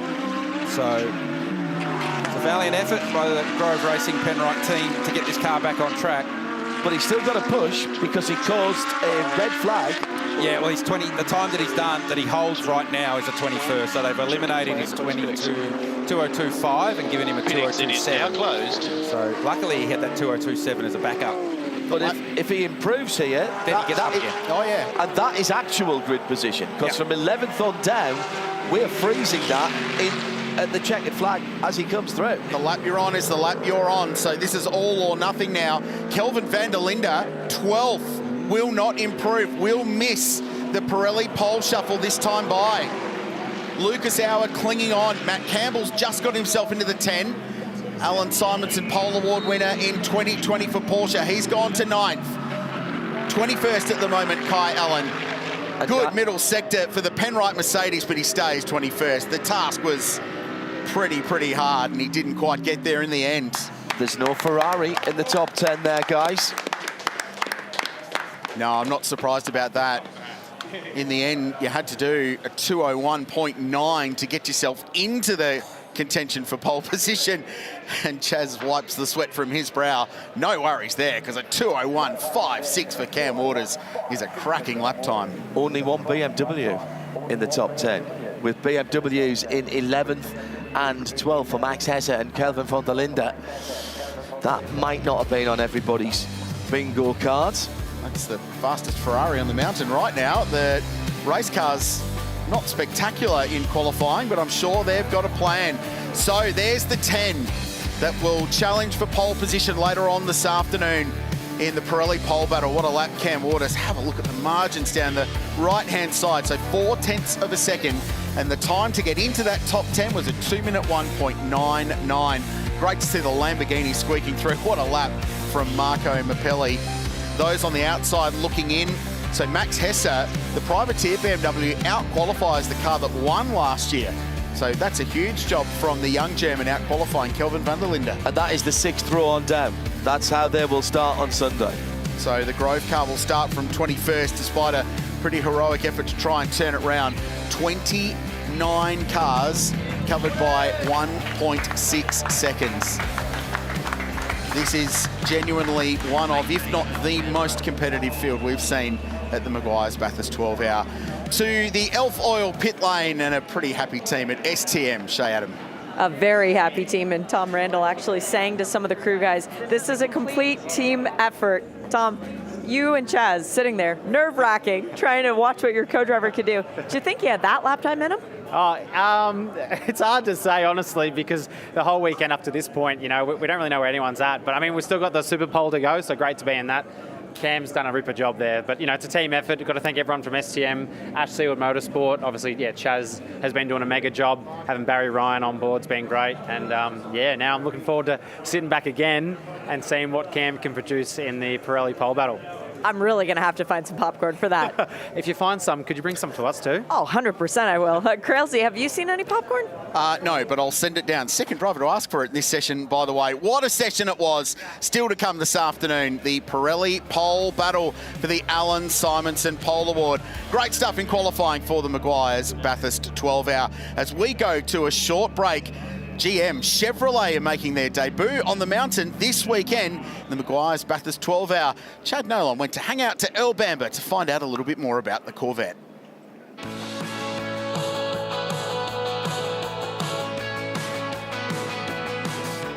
All right. We'll have to do a driver change at some point. Mate, it's good to have you back. We've missed you. Yeah, no, I'm looking forward to it. Yeah.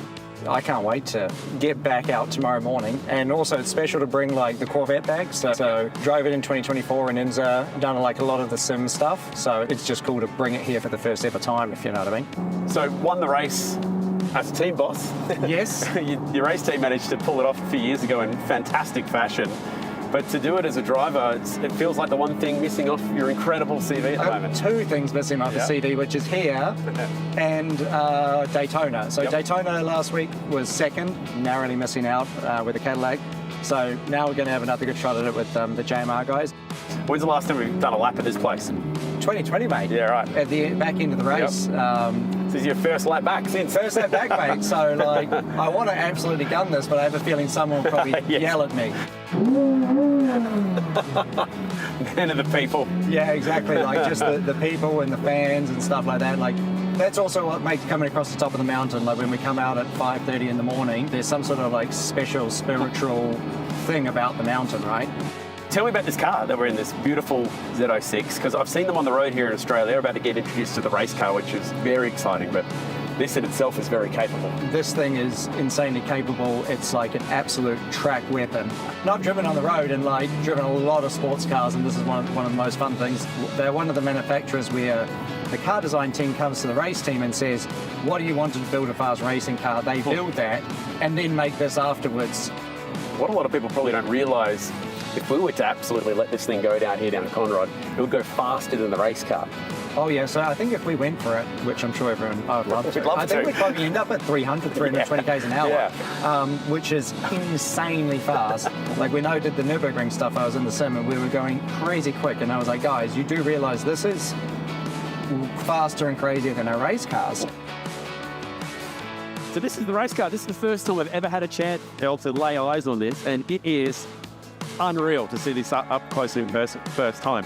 Why don't we quickly just talk through what's the same on it, because there is quite a lot similar between A and B here. Yeah, like we were saying around the track, that they essentially come to the racing program and from a chassis side ask, hey, what do you guys want to go racing? They build up that for us and then they convert it. So they go the opposite way very often. A lot of the things are the same. They try to be very closely aligned on brakes. The engine is nearly identical, which is something really, really unique. But conceptually, a lot of it is transferable. Perfect. Well, thank you very much for the lap around the track. Road or race, I get the feeling that Aussie fans are going to absolutely love seeing the Corvettes here at Bathurst. Yeah, we can't wait. Hopefully we're at the top step as well. Good luck, mate. Cheers.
3 hours west of Sydney, you find Australia's oldest inland settlement, Bathurst, the site where Australia's first payable gold was discovered in 1851. It's home to 47,000 people, but each February, that number almost triples with Meguiar's Bathurst 12-hour taking over. The city's most famous landmark, Mount Panorama, and that's where we find ourselves this weekend, getting set for the final race of the weekend for the Duggan Family Hotel sports cars and sedans. They've become really one of the most popular support classes to the 12-hour. We see such a wide variety of cars here, from old spec GT cars to production cars as well. And as I bring in Gary O'Brien this afternoon, this category really has evolved over the years. It certainly has. Started off as a regularity event at an Easter meeting many years ago, and it has evolved into what is now probably the premier way that it can actually run.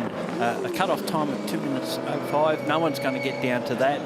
Therefore, it's just perfect for good fast racing. No one has to manage their times to try not to break out as such. We've already seen 2 races so far this weekend. Both have been dominated by Brad Shields.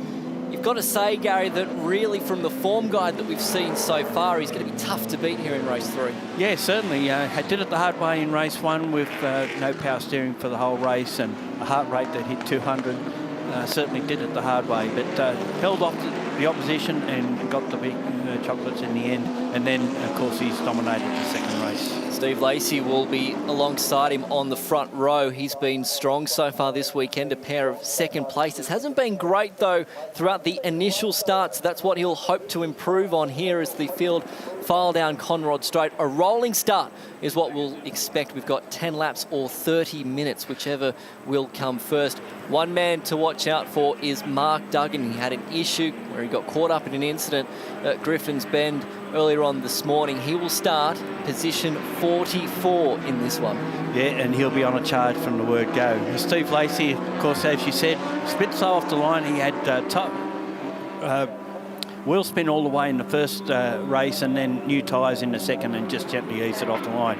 That's the car that actually won the the outright winner last year. Was first across the line in 3 races, got pinged in 1 for braking at a time. It was green then, it became red, and now it's yellow, and he's alongside the man they all want to beat this weekend in Brad Shields. The thunderous roar of the sports cars and sedans will rock through Mount Panorama here on this Saturday afternoon, as Shields gets a great jump on that inside front row. Look at Nathan Hearn looking aggressive on the inside as Lacey locks up that right front tyre, and we've got cars going off down the escape road there at Hell Corner. Scotty Taylor was one of them. I think the other one was Andy Hall, and they're just trying to avoid any sort of damage. And I guess they just seen that lock up from Lacey and thought, well, let's just get out of this.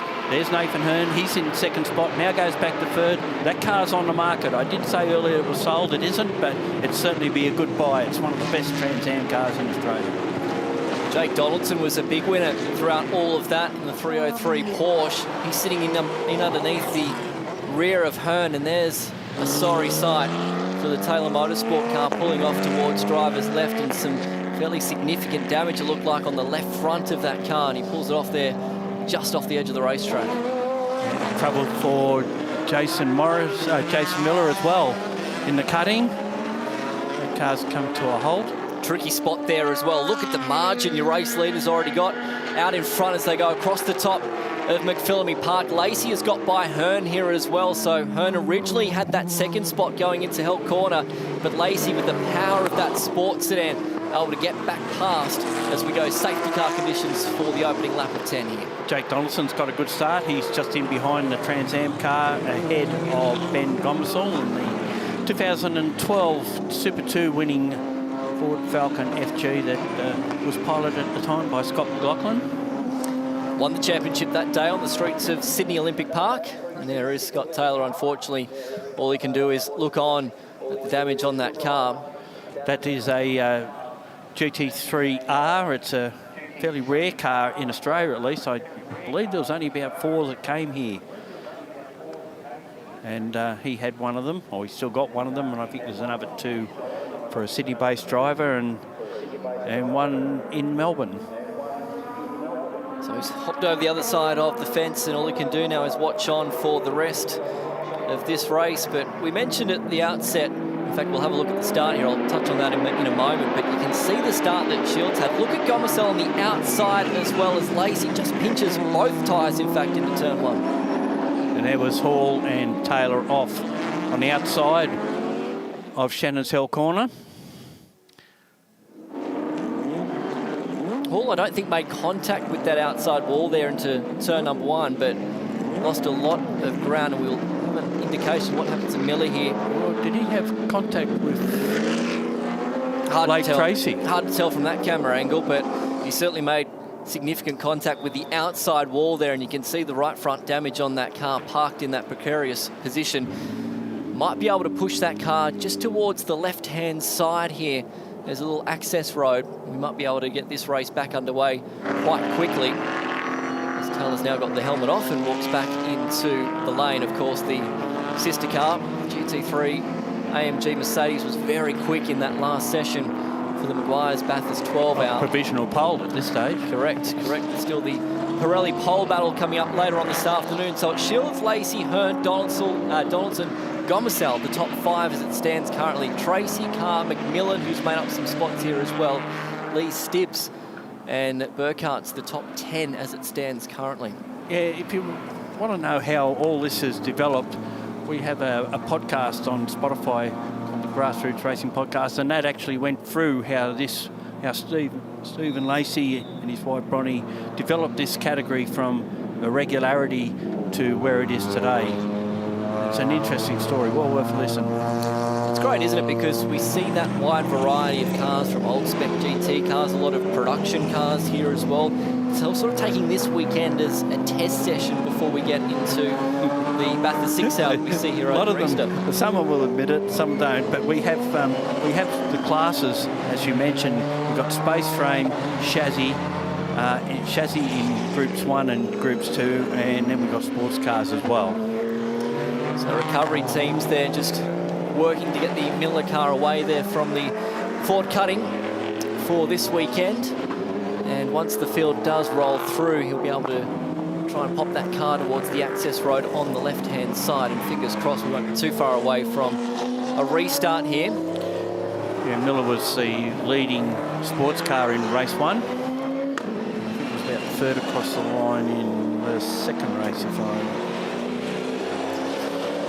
No, he was actually the second car to finish in sports cars in race 2. So he's had a good weekend so far.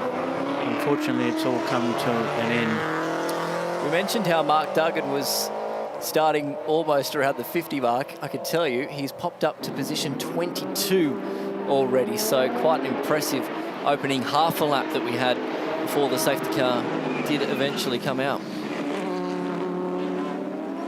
Yeah, it's a bit of a shame. It looks like Taylor hit the back of Hall when Hall sort of went wide going into that corner, and both of them just opted to get out of it at that stage.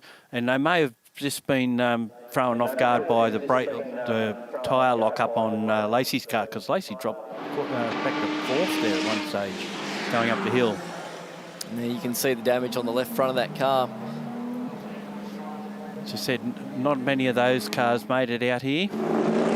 Here's Miller again going into the Ford cutting, making contact there with the outside wall. But I'm not going to blame anyone for that as yet. It's hard to tell, isn't it? As Tracy's been in the thick of the action so far this weekend. Carson back earlier on to the start of the weekend, and he was very fast in the early sessions of the weekend, but made contact with the wall earlier on too.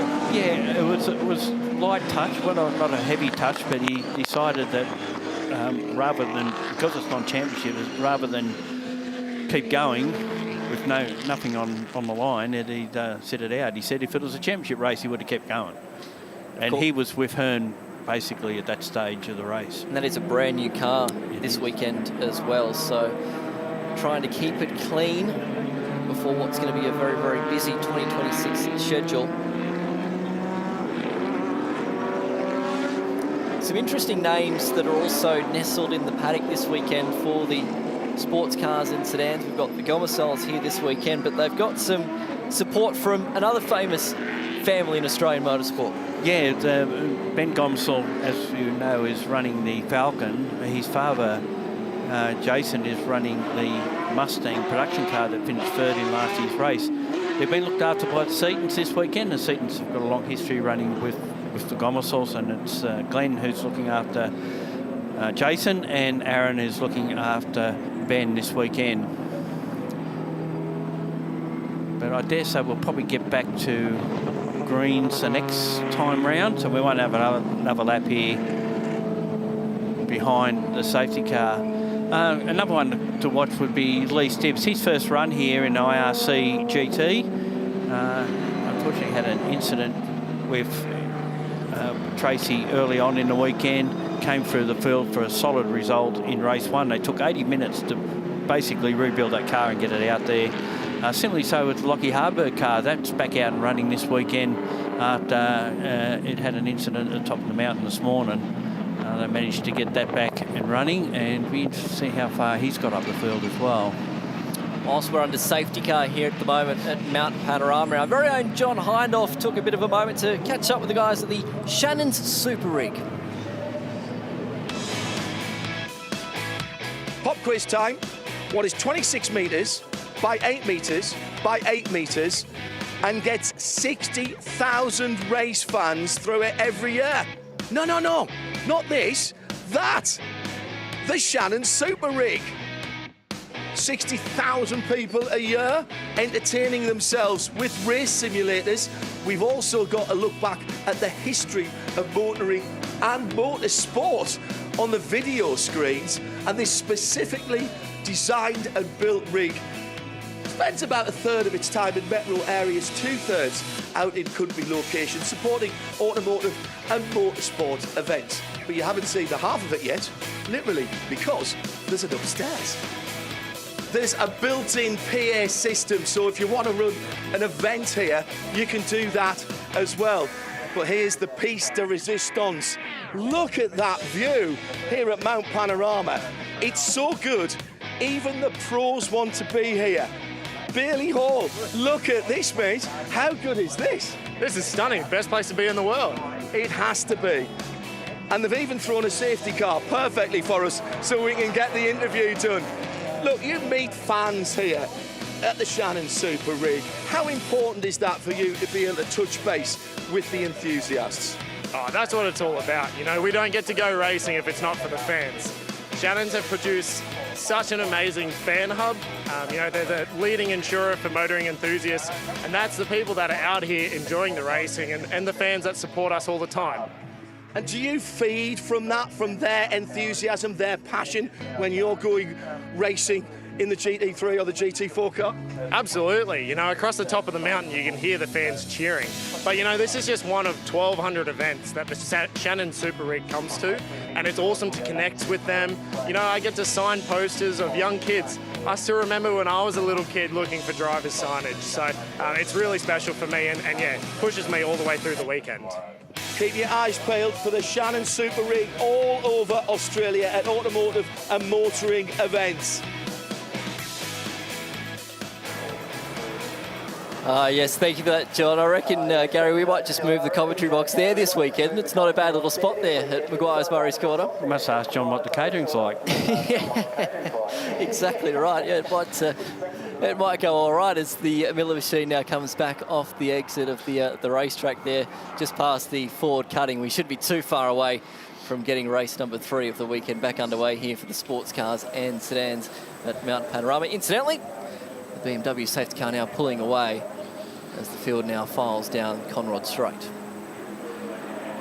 We'll see if Lacey can get a better restart this time. As we said, he's had dramas getting it away, although he intentionally didn't try to get it away too hastily this morning because of new tyres and would have spun up straight away. So Shields early this morning got to around about a 10-second lead before the safety car came out in race number 2, which would ultimately curtail that second race of the weekend. So he's got pace to burn in this Fiat. We'll see if he can show that here once again. He's biding his time, waiting for the right moment to get back onto the gas pedal and lead them back to green flag as he does so this time by Well, if Lacey can stay with him, he actually did a faster time in this morning's race, so he needs to be up. Oh, Hearn gets in all sorts of trouble coming into Shannon's Hill corner, but does rescue it and now chases Lacey up the hill. Looked like Hearn just dropped the right-hand side of the car off on the edge of the racetrack before the turning point, so that unsettled the car, but he did a really good job to hold on to it as Tracy now just pulling off towards drivers right here and covering McMillan, then heading into Griffin's Bend. Oh, we've got Levitt deciding he's had enough. He's going in the back entrance to the pits in the Mercedes. That's a production car. Very fast one, I believe. I heard someone say that in an ex-supercar that he couldn't stick with it in a straight line. Gomersall under attack here from Tracy, and more cars getting caught up here on the run-up. Quinny Nissan stopped on Mountain Straight. That was a class winner here last year, that car. Unfortunately, it won't be this year. Stuck in an interesting spot there as well, so we'll see what race control thinks of that one. There might be more trouble here, and this might explain the Levitt machine and why it's pulled off. He's had a huge moment as he's caught the rear of the train heading down into the final turn as they were getting back under green flag conditions, so that was a big moment, and lucky that that wasn't actually worse. And someone will be wanting that GT sign back, won't they? Well, it's almost parked with the campers over there. That's a braking marker. That might be a nice little souvenir, like you mentioned. We stay green for the moment, and look at that margin that Shields has already got between himself and Lacey. This will be a pretty quick lap from Shields, I would imagine. 203 kilometres an hour at the radar point. 201 from Lacey.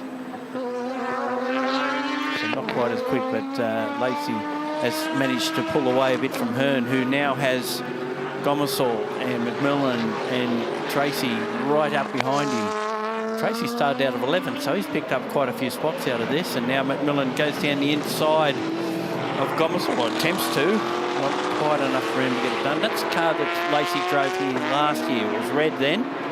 They did a livery swap when they changed cars. Now he does get the job done as they go into Shannon's Hill corner on the beginning of the 5th lap. Almost got the move done. He'll try and use the pace of this IRC GT Sports sedan. Heading up Mountain Straight, he'll clear him. He's half a chance of clearing Nathan Hearn here as well, and he'll actually do that with ease as they crest Mountain Straight and heading to Griffin's Bend. The interesting thing about these IRC GT Sports sedans is that they have no traction control. They've got no ABS either, so you've got to be really precise with your inputs in order to get the most out of the car. Yeah, it's part of the sports sedan rules that they don't have those luxuries. It's a software package that they've fit to them. If you want to convert the car to IRC GT, which is a sports car spec, they change the engine and change the aero slightly. The tyres change a little bit as well. Other than that, they look the same. The other interesting thing about the Gomersall car, of course, that ex-SBR Falcon, it's actually spent the last 3 years on display at the Gold Coast Motor Museum, so they've dusted it off, and it's done a really good job so far this weekend. It's been quite quick and doing a nice effort so far in position number 5. Number 1 in the pits, 175. That's the Cameron Reese car out of Victoria. Those cars will look like, he's one of a group of cars looked after by Andy Hall in his Porsche workshop in Melbourne. Brad Shields out in front. He's got 11 seconds to the good right now, and the pace is very quick indeed. On the previous lap, he did a 206.7. Remember that benchmark time they can't go under has been lowered this year to a 205. He's going to go close to that, I reckon, on this particular lap, as McMillan now is on the back of Lacey here. Good exit through the chase, and now will show the nose heading down into Murray's corner. He's going to get this job done. Lacey gives him all the room in the world. McMillan now goes through into position number 2. And a 204 for Shields down Conrad on that lap. 205.2, so he didn't break that benchmark time. He was 0.2 of a second away from breaking it, but that is the fastest lap that we've seen this weekend, and that's by quite a margin. This will be interesting now because we've got Hearn, Gomersall and Tracy. Now they all generally run in Trans Am or TA2, and there we can see Gomersall in the former supercar takes that position away from Hearn, and look who's behind him, Tracy, his teammate for 2026. Of course, these TA2 cars really move around quite a lot on the Hoosier tyre. That was evident going through Griffin's Bend that time by. And Hearn this weekend has been very crossed up through the top section of the racetrack. He's actually been quite quick, and that's where he's able to find a lot of his speed and momentum. But when he's nestled in underneath the rear wing of the car in front, it's hard when you've got that dirty air. And he slides the car so much and doesn't seem to wear the tyre out. I've seen others try to do the same thing and their tyres are shot. How he does it, no one sort of knows, but he's been dynamite across the top of the mountain. Work on the back here of Gomersall as well. Now, the more that these two might battle in amongst themselves, Tracy's half a chance of trying to catch the pair of them here. He's not too far away. And what is theoretically the battle for positions 4, 5 and 6th overall currently. Head out onto Conrod Straight again. Now, that I would suggest that the supercar will be able to pull away from the TA2 car down the long chute, which he does. Close to about 290 kilometres per hour as he tips it into the chase. And then stands on the brace to get it turned into the left-hander. Tyler Cheney here on screen. Good job to get that car repaired after an incident at this particular point of the racetrack yesterday. Missed the first race of the weekend, but they got that car recovered, and he did a nice recovery job earlier on this morning to make his way through the field and continuing on that effort now this afternoon. And there's another car that's come through the field a bit from a poor performance early, and that's the Richard Gardner Lamborghini Gallardo. That car failed to start the first race because the ABS locked on one of the rear brakes, but has been coming on strong in race 2 this morning and now in race 1. And just behind him there is Blake Tracy's father, Mark, in the Chef-powered BMW, and he has Tyler Cheney right behind him. So for Cheney this morning, he started really towards the back of this 54 car grid. He got up to position 25 and currently is around about that 15th position. Of course, times that's certainly changing at the moment as the cars come back across the line. In fact, he's bang on that 15th position then as they came across the start-finish line on that previous lap. So again, another 10 spots for him, making his way back towards the front. There's the other Lamborghini in the field going through ahead of one of Seth Burkhart's Porsche. And behind them would be Rob Vanderkamp in the ex-supercar, the WPS car. That car's had 3 outings to date this weekend and had tyre problems in all of them. That's the thing about Mount Panorama. It's not always hard on tyre wear, but certainly tyre load. And here's Jason Gomersall in one of the Mustangs that we often see run here at Easter time as part of the Bathurst 6-hour production car. And Steve Thompson there with him in the Evo 9 going up the hill. He said the fast cars are just way too fast now. A few years ago he might have been half a chance of a top 20, but no chance these days with being a production-based car. Of course, Jason Gomersall and Aaron Seaton won the GT4 Pro-Am last year.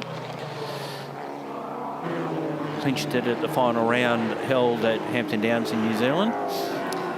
So your race leader at the moment, 10.5 seconds to the good over the rest of the field. And we're hearing at the moment from race control, this will be, in fact, the last lap. So Shields has done it quite comfortably. If you're watching this from overseas and you haven't seen this before, you might be wondering what that is. That is based on a Fiat 124 coupe that runs a twin-rotor turbocharged engine.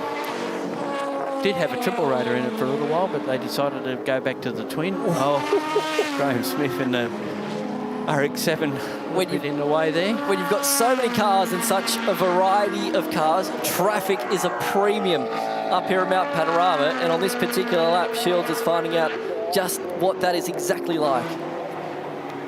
He's got one of the production BMWs that he's going to have to park behind as well, heading down into the S's. He's got time certainly on his side though, because McMillan is now 8.9 seconds in arrears, but the pace from Shields out in front has just dropped back ever so slightly. Remember, he did that 2:05.2 a couple laps ago. On the previous lap, he did a 2:07. So just managing the pace out in front and getting this car home. It wouldn't surprise you at the final round of the Australian Sports Sedan Series last year at Phillip Island, started last and won. No surprise indeed as he fires down into the chase for the final time.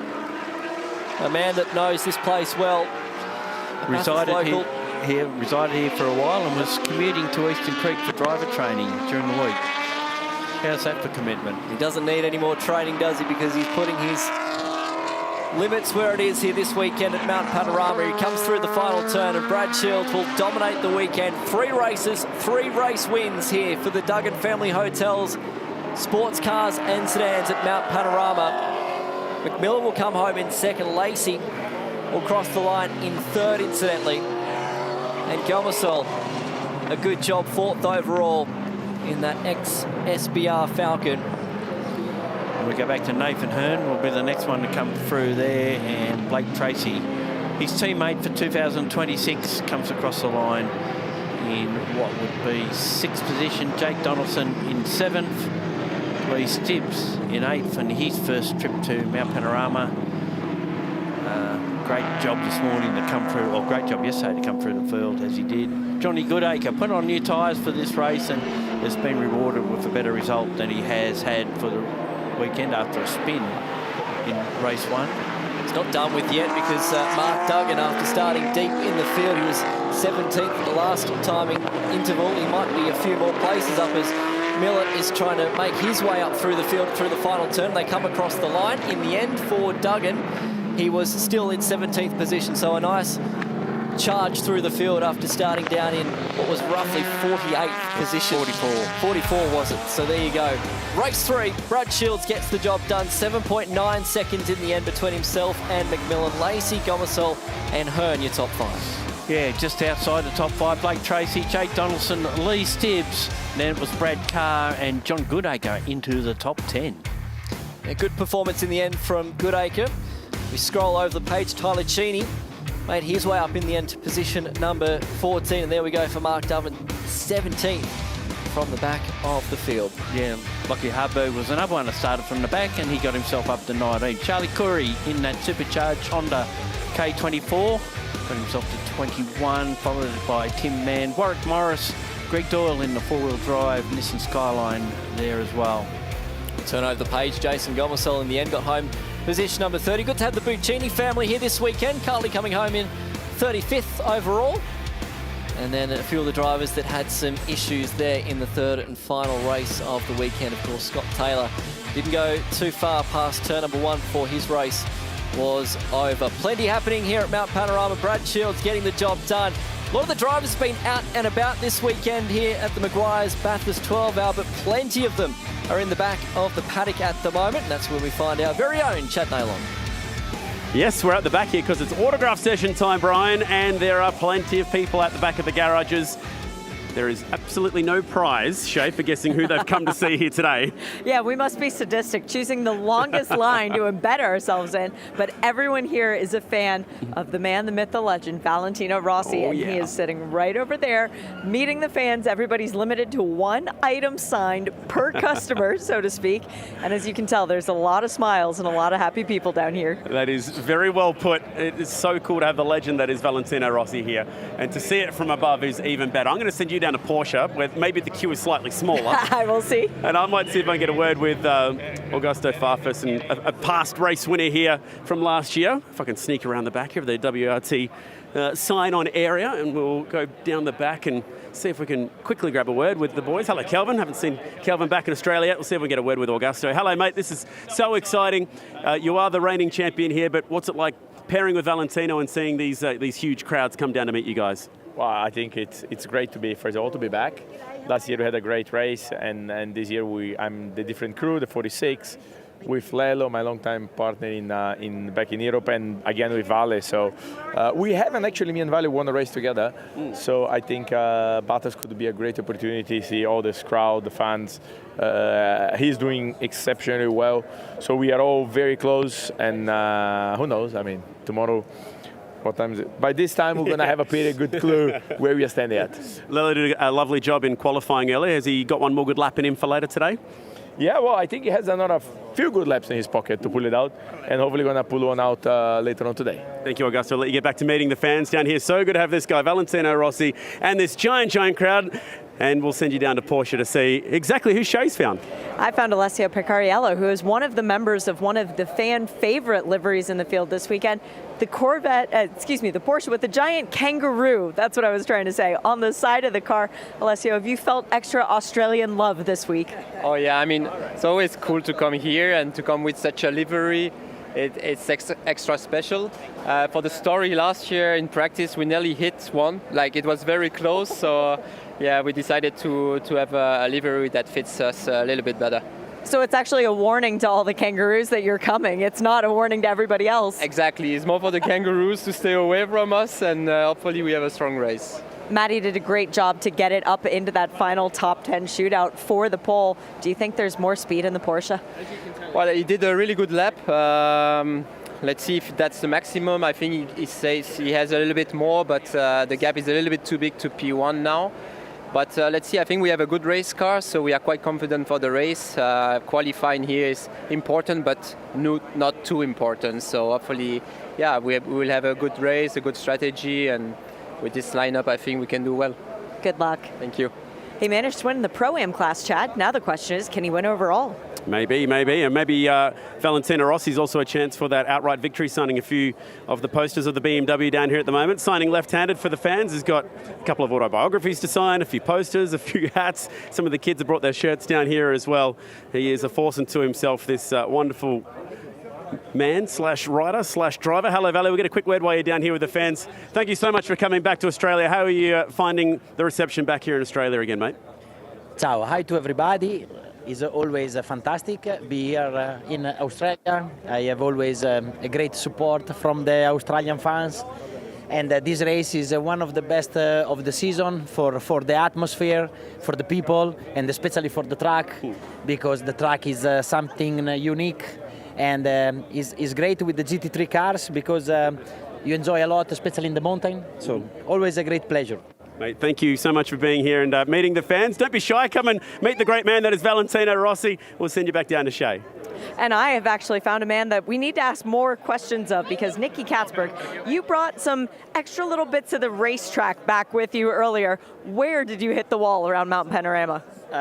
It was the exit of turn 2, but it was only a little kiss. It was just little bits of the wall that I had, and you gave it to me. Yeah. So I saved it, because it's pretty cool to have a part of the mountain with me now. You just wanted to kiss the mountain on Valentine's Day, that's it, right? Exactly, yeah. It's a bit of a love story. Yeah, it's an awesome track, but no. In all fairness, I wasn't planning to hit the wall at all. It's not very good for confidence, but yeah, so far it's been going really well. The car feels great, so we're having a good time here. Big fan favorites this weekend. That should help your confidence. Good luck. Thank you. Well, there you go. A bit of colour from the autograph session here. The fans are out in force at Mount Panorama. You got to love the Meguiar's Bathurst 12 Hour. We are here at Bathurst, but in just 1 week, we're going to be lighting it up, Sydney Motorsport Park. It's going to be an awesome start to the Repco Supercars Championship, but stick with us. We've got lots more to come here at Mount Panorama. After the biggest season in Supercars history. What are you up the inside? There's Chaz Mostert is the 2025 Supercars champion. The fight starts again. Chaz Mostert begins his title defence under lights as the championship roars to life at Sydney Motorsport Park. A brand new supercar era begins at Sydney Motorsport Park. The Dunlop Sydney 500, February 20 to 22. A full throttle opener with stars, sparks, and the season's first showdown in the dark. Oh my goodness, it's been a change! Then the world comes to Melbourne as Australia turns up the volume. The Formula One Australian Grand Prix isn't just global horsepower, it's homegrown thunder. Aussie hero Oscar Piastri on home soil after a record-breaking season, joined by the biggest names in motorsport. The Formula One Qatar Airways Australian Grand Prix, 5th to the 8th of March.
Max, welcome to Australia. This is your first time here, yes? Yeah, thank you very much. Yeah, very first time over here in Sydney now, and then looking forward to go up the mountain. We'll take you to all the nice places, a pretty good view. It is, yeah. I just came off fresh off the plane, so it's nice to get some sunshine. You know, I'm from Germany, it's very cold there, snowy, so in the shorts, t-shirt, I'm loving it.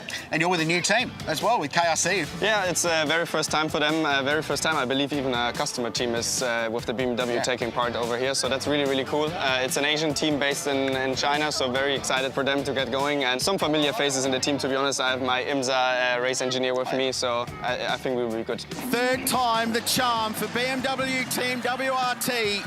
Kelvin, Augusto, welcome back to Sydney, and you come back as Bathurst winners. Fond memories of 12 months ago? Bathurst is one of those very unique and iconic races, so be able to have that on the curriculum is something very nice. Kelvin, you've been here plenty of times. Do you get sick of the view and sick of coming to this place, or do you still love it? I still love it more and more every year. I was happy to finally get the monkey off my back last year, having tried so many times and just getting so close. It was great for the team with a 1-2, and it was a very special moment also doing it alongside Augusto, who is someone I used to watch as a young guy. Now you've been split up. Different sort of scenario this year, isn't it? As I said, it's a little bit unfortunate because we had a very successful year together last year, and pretty much all the races we did together, we kind of ended up in the top with a 24-hour Nürburgring win as well. So we shared a lot of special moments last year. My two teammates this year as well. I mean, Charles was by my side last year for the GT World Challenge. We won the championship together, and obviously a lot of history with Jordan, who's coming back for the first time since his last win year.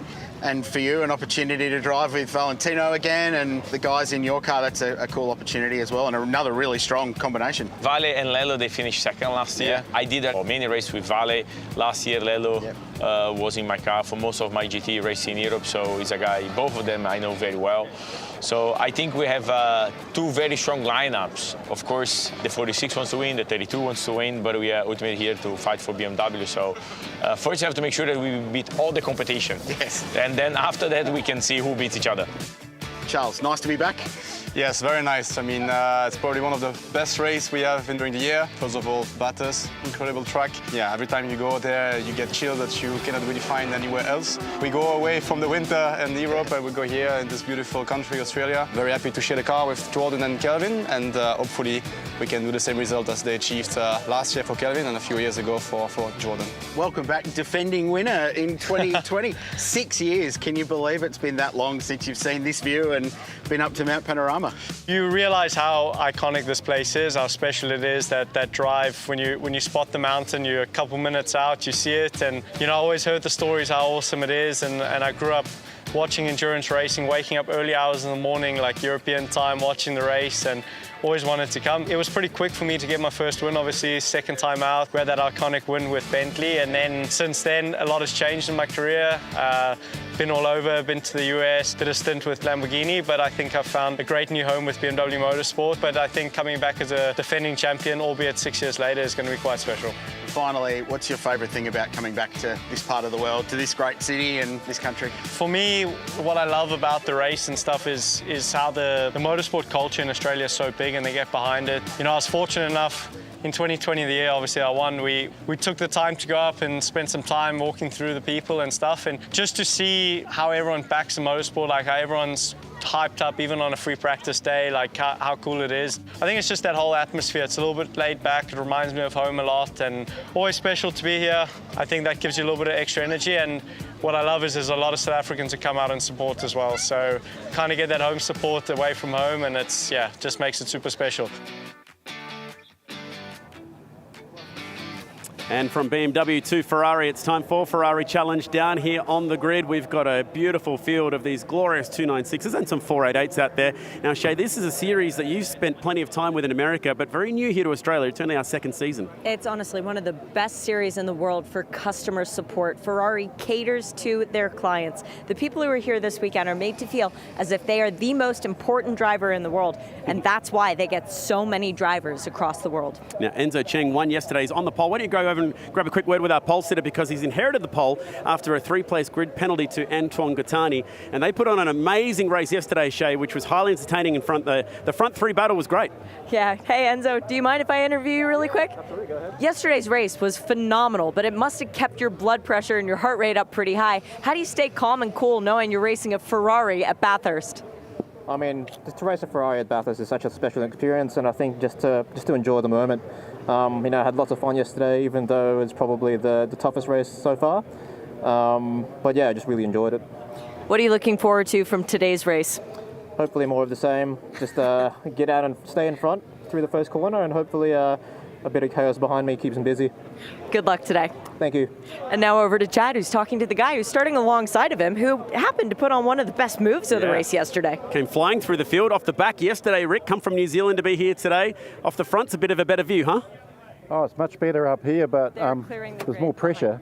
Yesterday coming off the back, I felt there was no pressure for my first race in the car, but now we've managed to get on the front row. It's a different story, isn't it? You've got to perform and get out there and have a crack. So I love the car. It's pretty exciting. Haven't been here for a long time, so still coming to terms with it. Yeah, let's just see how we go. I'll let you get your game face on, because I want to quickly show the fans these beautiful cars, and especially this part here. It's got a 3-litre twin-turbo V6 rear-mounted motor, which is what these cars use to get up to 700 horsepower and go nearly 300 kilometres an hour in a straight line here this weekend, Shay. All right, Antoine Gitney, you're starting in P4. The pressure is starting to build. How excited are you for this race? Yeah, really excited. Up against 3 other good drivers, really good drivers, so this will test my skills. Good luck in this one. Thank you. Well, the drivers do sound a little bit nervous. We've got a full grid ready and set to go. 30 minutes on the clock. Second race of the weekend, opening round of their championship. Second year that we've had this glorious category with these beautiful Ferraris here in Australia, and we are just about set and ready to go. Mount Panorama is the location. Let's go racing with Ferrari Challenge Trofeo Pirelli Australasia.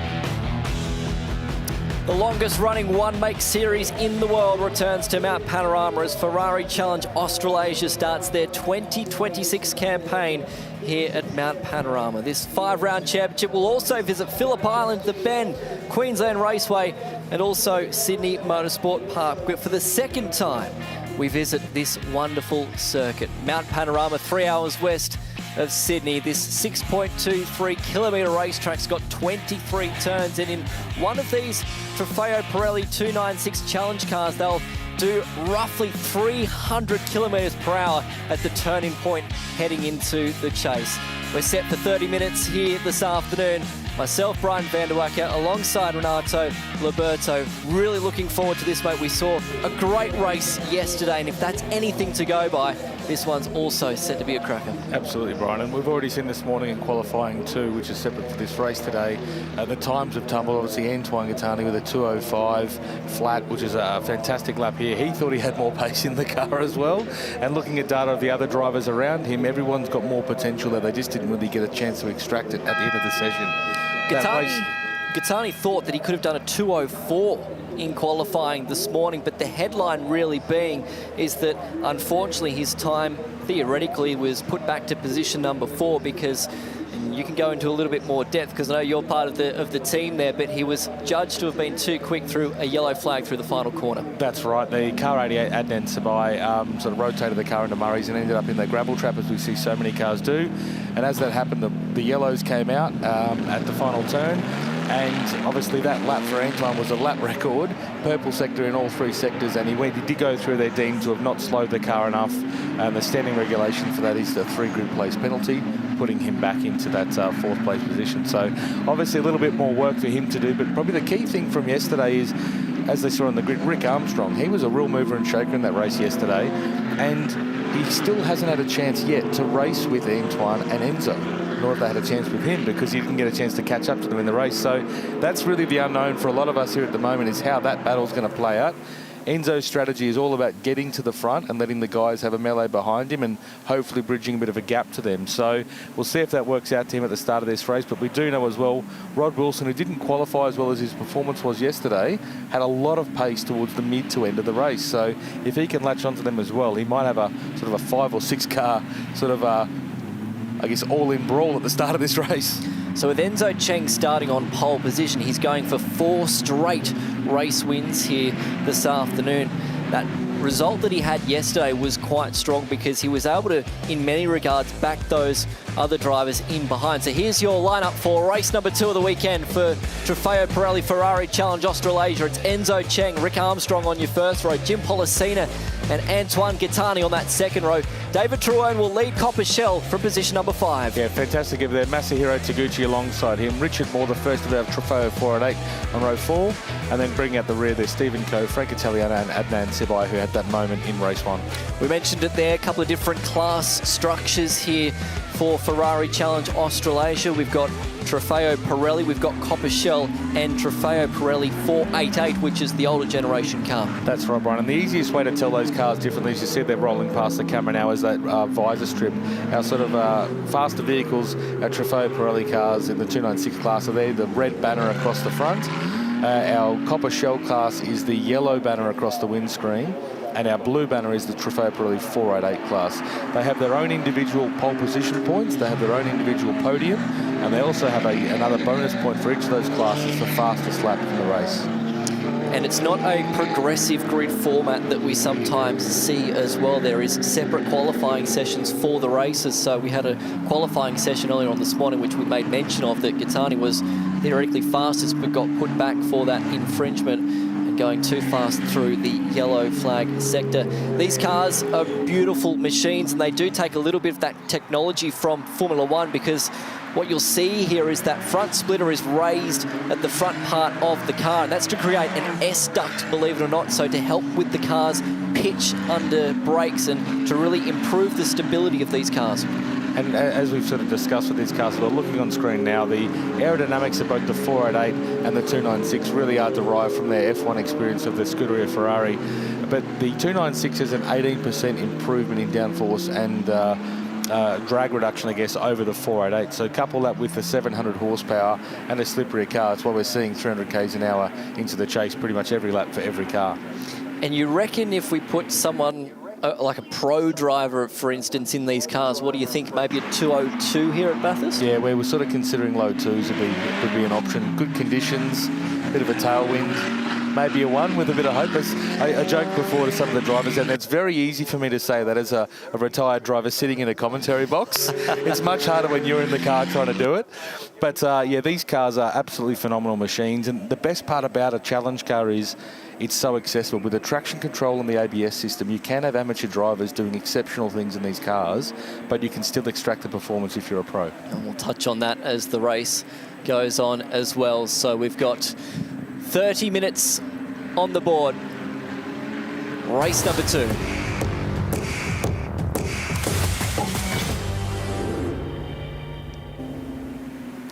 So Enzo Cheng and Rick Armstrong on that front row. Watch for Pollicina and Gattani off that second row as well. We'll head down into Murray's Corner and down the Meguiar's pit straight.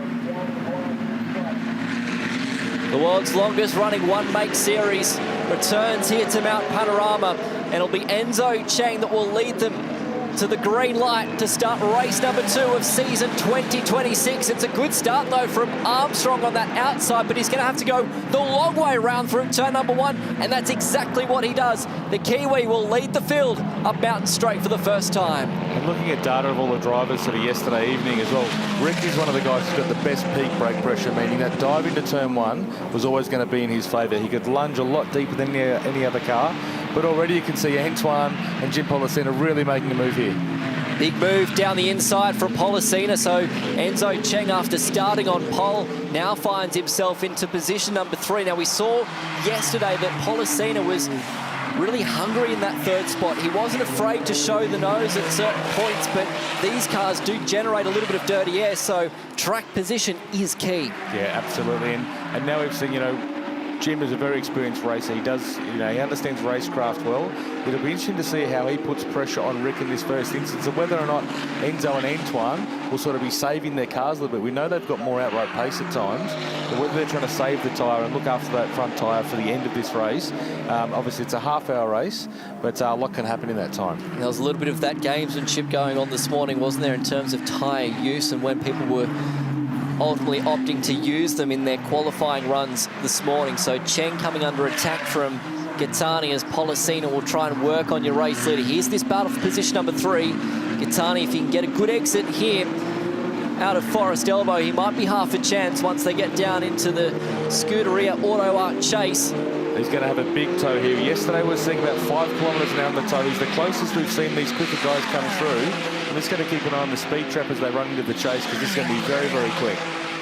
Remember, the trap at the chase is still about 100 metres before the actual braking markers. They are getting close to that 300 mark, but Gattani not quite close enough on that particular lap, as Armstrong here is just settling in nicely here now, starting to build that margin between himself and Pollicina. They'll come back to the line this time by, so the margin from first back to second at the end of the opening lap is 1.4 seconds. Amel Norden there with a big look up the inside of the 275 car, obviously pulled out early, but Amel had a bit of time to make up as well. Yesterday he sort of had a bit of a moment.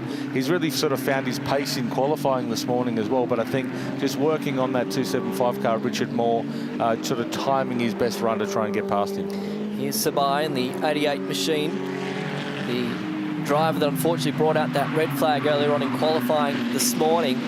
And that car is going to have a different livery throughout the course of the year as well. He's got an artist working with him, and it's going to change throughout the course of the year as we head back towards the battle for position number 1. It's almost too pretty to be a race car, that car, when you look at it up close. There's so much detail on it. He's, you know, really debuted in style with that car, but Adnan just finding his feet. It's pretty hard to jump into a car here for the first time and to be a car as fast as this. So he's doing a fantastic job keeping that car clean. And likewise on screen now, Antoine really kind of keeping that pressure on Enzo as Rick is sort of bolted now in front of Jim. Well, out of the field of 14 cars originally slated for the weekend, 6 of them rookies here this weekend, and what an incredible place and probably a daunting place to make your debut as well.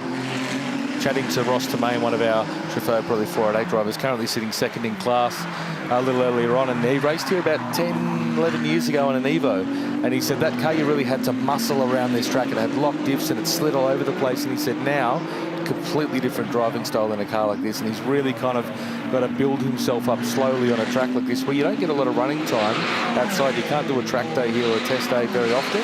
So for him jumping in, it's really about sort of just building up slowly over the weekend. For about 350 days throughout the year, it's a public road. 60 kilometres per hour is the speed limit, but not for these Ferrari Challenge cars.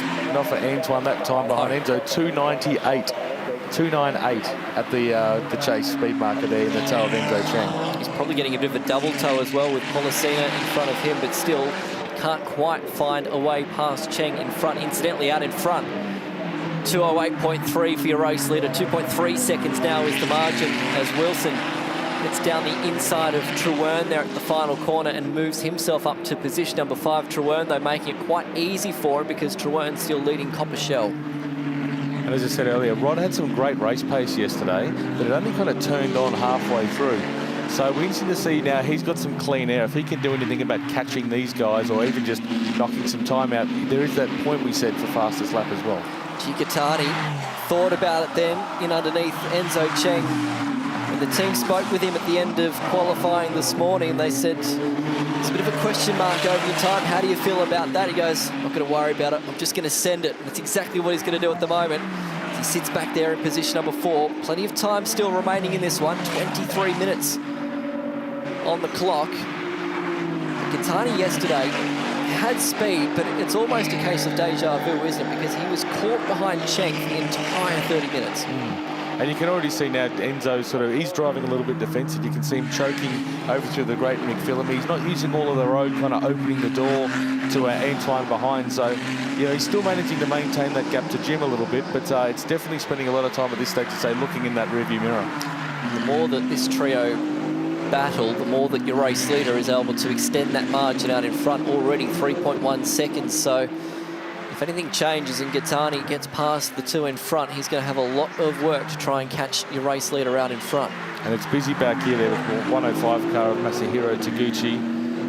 And then Emil Norden joining the party at the back there with the 275 car as well, Richard Moore. So this is going to be a bit of a battle pack here. Obviously different classes racing against each other at this point with Richard being 8th outright, but first in his class. But the speed differential you can see there of the 105 car of Taguchi and the 296 really does make a difference. Also key to note, as part of the experience for these drivers, they're all really given a driver coach, aren't they, in order to help them through the race. But they really, in some regards, actually commentate the drivers through the race. That's correct, yeah. The driver coaches are all experienced guys racing in GT, you know, in Australia and overseas, or GT4. And all these driver coaches are there, obviously, to help them extract a lap time, but also to teach them the racecraft that is needed to, you know, come and race at Bathurst and those sort of things. So at this stage, they'll be talking to their drivers about, you know, the strategy of the best position to be looking to overtake, to not lose any time, but also about the other battles that are happening around them. You know, the classic spotter calls of the gap to the car behind, the gap to the car in front, and other things to just manage on the way through. So those coaches and engineers really do help play a part of, I guess, you know, progressing these drivers from coming out of, you know, amateur categories and working towards that pro driving.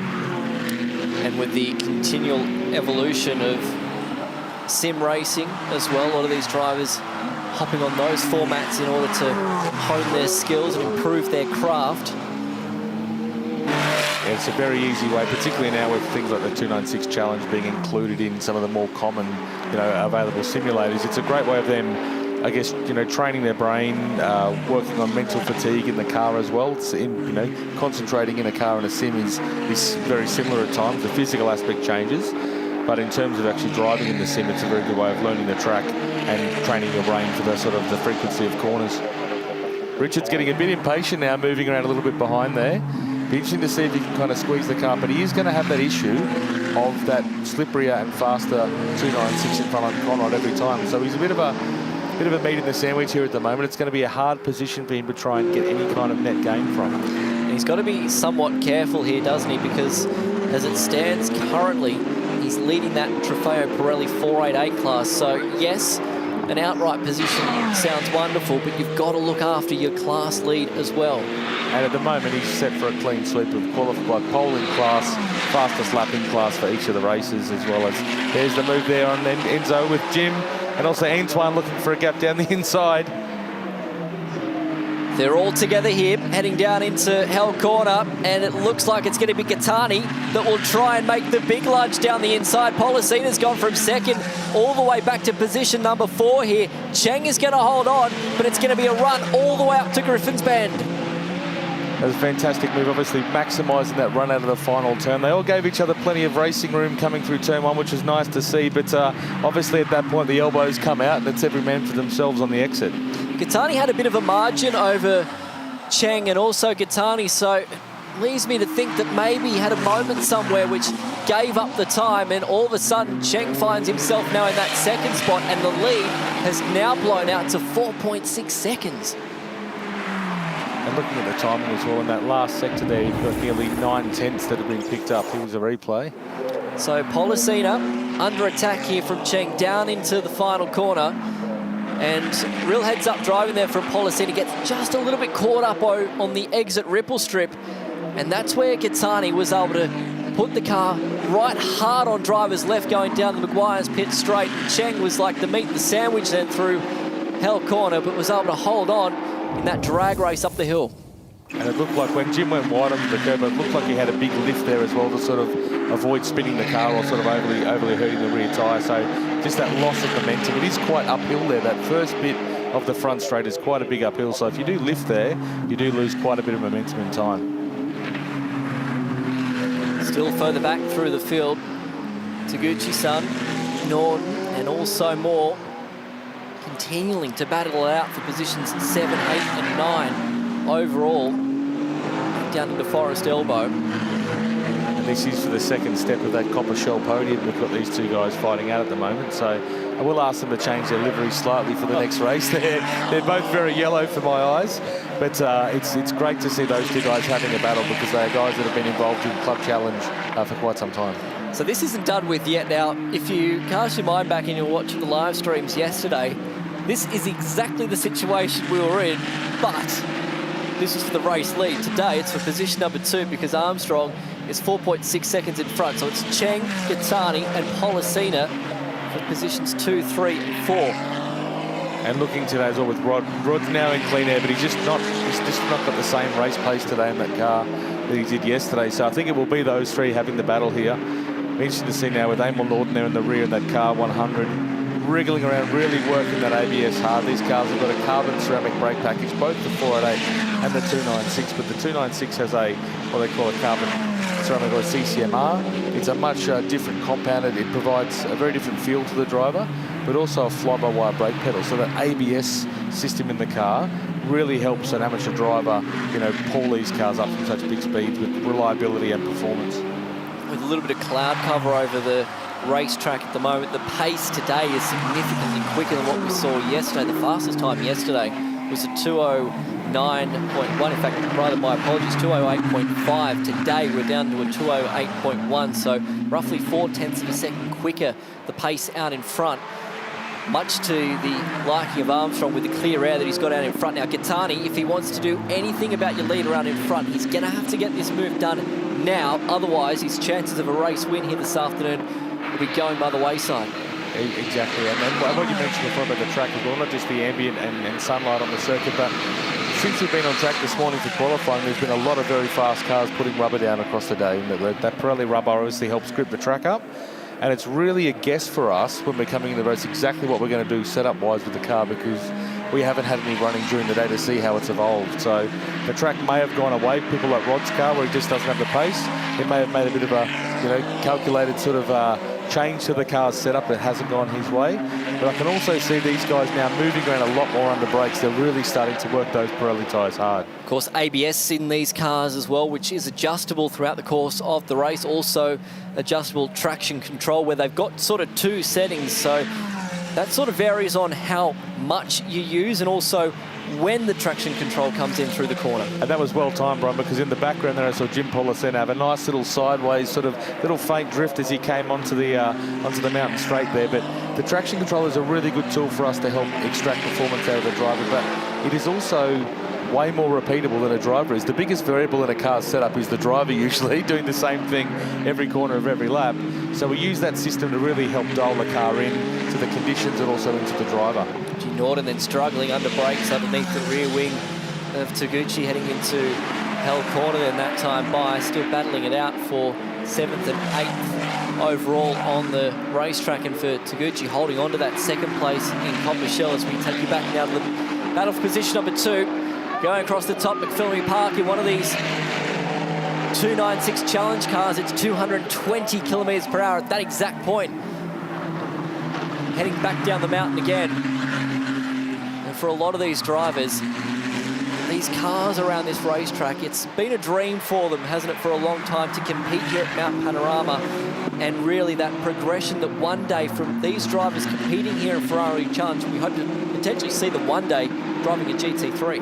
That's right, Brian. And what's one of the cool things about Ferrari Challenge globally is that it gives the owners and the drivers access to circuits you wouldn't necessarily get a chance to race at. So places like Spa and Monza and F1 circuits around the world are fantastic.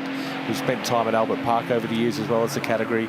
But, you know, Bathurst, for so many of the overseas drivers, when we were at the Finale Mondiale last year, they all talked about round 1 in Australia's at Bathurst again. You guys must be crazy. You know, it's a fantastic place, and it is a really, really cool place to drive a GT car fast as well. And that chance for someone as well to go to the Le Mans 24-hour this year too and play support to that fabulous race in June. So, 13 minutes to go. Your leader is Armstrong out in front. The battle for 2 continues on, and it's on right now into Shannon's Hell Corner as Cheng continues to hold off Gattani, but for how much longer? Because Gattani wants one back on Cheng, because when you think of the overall context of the championship, this really is where the points really start to add up, even at the early point of the season. I've just seen there Armstrong as well. Whilst he's got a gap, he's still just put in another personal best there, 2:07.4. Just bolting away from these guys. Obviously, he's very confident with the car while they're sort of struggling to kind of get into the 7s at all at this stage. That's a very impressive lap time, isn't it, in race pace conditions. So he's proving his worth out in front. Done a lot of Porsche racing as of late, but stepping into one of these Ferrari cars here this weekend, and we heard him on the grid really enjoying the challenge, but feeling the pressure at the same time. And that's probably the hardest thing, I think, jumping into a series where these guys have raced against the 3 we're seeing on screen now. Every race last year, they were racing together. They know each other. They know what they're sort of, you know, prepared to do and not do in terms of the car, whereas Rick's turning up to their party and kind of unsure about where he sits in the picture. So probably the best thing he could do is just run away from them. Correct. Now, Gattani's close again, heading down into Forest Elbow here. Not going to show the nose, though, this time by. Behind the Policena is still right on that rear wing of Gattani. Speaking of that rear wing, it is adjustable, 7 different positions in order to help increase downforce or try and reduce the drag, which is something that you try and do here at Mount Panorama, so you are fast heading down the chute on Conrod Straight. Gattani trying to show the nose here, not quite. He is actually close enough, but thinks better of it. Cheng saw him in the mirrors and slightly opened the door.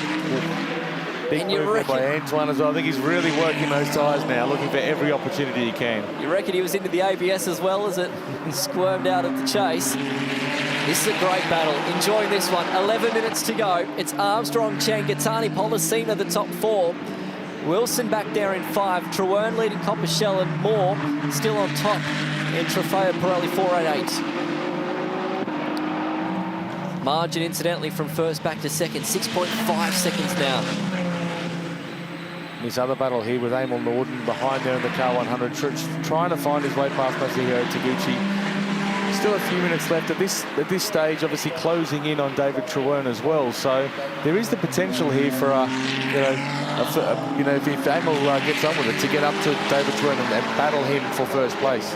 Using the limits of the track then, coming out of Murray's Corner, dropping the right-hand side of the car off the edge of the racetrack. It's a shame we don't have the old race cam available. We could throw it down to Richard Moore now. He's got the best seat in the house here, sitting in the 275 car, watching this all unfold in front of him. Pace has picked up for Enzo Cheng. He's just done a session best to the first sector, and we mentioned of that lead a moment ago being at 6.4 seconds. Well, it's been cut down by a second in the first sector alone. This race might not be done with just yet, with 10 minutes to go. But if Gattani wants to get the elbows out and go for that second spot, then that lead will continue to blow out. And Brian, within about, I'd say, half a lap, we're going to start seeing lap traffic. So all of a sudden, this battle here of three is going to start catching some of our Pirelli 488 drivers, and that's going to be another variable thrown into the mix here, is how Enzo deals with that and where they approach. Gattani a little bit closer than this time by 7th gear, 300 kilometres per hour, right at the kink. Will he show the nose? He does this time by back down to 4th, 110 at the apex here at the left-hander. Will he go into position number 2? No, Cheng around the outside, has the inside for the right-hander, will hold on. Watch for Pollicina in behind as well. He looks, thinks about it. Here comes Gattani. Cheng doesn't want any of it. Contact, Gattani through and off into the sand. That is a championship-changing moment in race 2 of season 2026. Yeah, that move, he just choked to the inside. It's always a dirty line on the inside there, hard to arrest the car. And when you're in that position, it is hard to see in these cars if they're on the left-hand side there. So what have we got? 8.5 minutes left. It'll be interesting to see what they can do from a recovery point of view, because this could potentially pull Jim Pollicina now in P2 right on the back of Rick Armstrong. And it's in a tough spot there as well, so you feel like the intervention of a safety car might come here late in the race. The fans down there at Murray's Corner got a good view of that one, but Gattani will be bitter. Stuck in the sand, safety car is called. It'll be interesting to see that replay there. Like, it obviously started coming into the chase. There was a bit of a delay on Enzo getting out there. Antoine's looked for the move. Enzo sort of closed him out a little bit. It's going to be a hard one for Steve Owen to have a look at. I probably need to say that a few more times myself there, but it was very, very tight. Jim Pollicina, though, knew what was going to happen. You could see him move out of the way and really make sure he got cleanly through there. Pit pocket, the both of them. We spoke about the battle for the championship between these two, Enzo Cheng and Antoine Gattani, and already at the start of this season, it's rumbled, and we're going to speak about that all season long. I'll tell you what, for Gattani, it was lucky that car didn't actually trip over on itself, because the way that it went sideways into the sand there, it was lucky that it didn't actually end up on its lid. It's good to see Antoine out of the car. I mean, these cars are amazingly safe vehicles, an incredible roll cage and halo seat inside there. An impact like that may look bad, but obviously they're designed to sort of shed the parts to sort of, I guess, move energy away from the driver's cockpit area. So it's good to see Antoine out of the car there. And obviously the recovery crews are going to be pretty quick down there to get on the car. And we might see, with 7 minutes remaining, we might see one more green flag lap. Potentially, and he's talking to the officials down there, just explaining what happened and how the retrieval process might play out. And for Rick Armstrong, that safety car came out just before he reached that lap traffic, like you mentioned of a moment ago. But if we do get this race back underway, it's going to be Pollicina. It'll be right underneath the rear wing of your race leader. And that will set up for a brilliant race to the finish. The recovery team here, it's one of those positions on the track where it's usually quite fast for them to kind of do that recovery, because they can sneak them down the back road there and clear it up pretty quickly. So let's hope, with the fact that there's not too much debris on the circuit itself, we can get it there. Antoine just giving Enzo a wave on the way through. Yep, showing his frustrations indeed. But unfortunately, it's not going to help with him stuck on the outside of the racetrack there at Murray's Corner. But he'll try and regroup, regather himself for the second round of the championship coming up at the back end of March at Phillip Island. Another chance to have a look at this replay. And this is where sort of it all started, because he went for that big move down the inside of the chase. But Cheng was able to hold on. And then it was Pollicina that thought about the move as well, heading down into Murray's Corner. You can see Jim looking for the inside, realising it's not on there. Antoine's very committed at this point in ABS. Enzo's probably not giving him a huge amount of space coming into the apex there, but as I said, it is very, very hard to see. So Steve Owen, our DSO, is going to have to spend a fair bit of time here looking at footage, talking to the drivers to sort of, I guess, deliberate on that one. It's a tough job, that one, and certainly a position I would not want to be in, that's for sure. So 5 minutes remaining in this race. Whether or not we get another lap in here, we'll have to wait and see, because we are on a bit of a tight schedule as well, with the Pirelli Pole Battle coming up next for the Meguiar's Bathurst 12 hour. Enzo Cheng there on screen. Pushed back to position number 3 now, incidentally, in this race. It's great to have them here, though, this weekend at Mount Panorama. And like we mentioned, for a lot of these drivers, it's their debut in the category here this weekend. But for a number of these stars, it's that opportunity to really elevate themselves up the Ferrari echelon and make their way into hopefully a GT3 car. But what we're going to see throughout the course of 2026 is these cars visiting some fast racetracks that really suit these cars as well. Thinking of, you know, Phillip Island and the Bend, high downforce places that really come to liking for a Ferrari car, I should say. And we've spent with the feeder series, I guess, if you like, to this program called Ferrari Club Challenge. Same cars, same specification as this, just more of a learning and driver development program. We've been working at those tracks for a few years now, so we've got great data. Our drivers have got a great amount of experience there, and it means that we can turn up with a setup in these cars and some existing data to train new drivers and get them up to speed as quickly as possible. One thing we haven't mentioned of too much in this race is the braking system in these cars as well, running a carbon ceramic material, and it's the plus variant, I guess you would say, which really extends the longevity of the life of the rotor.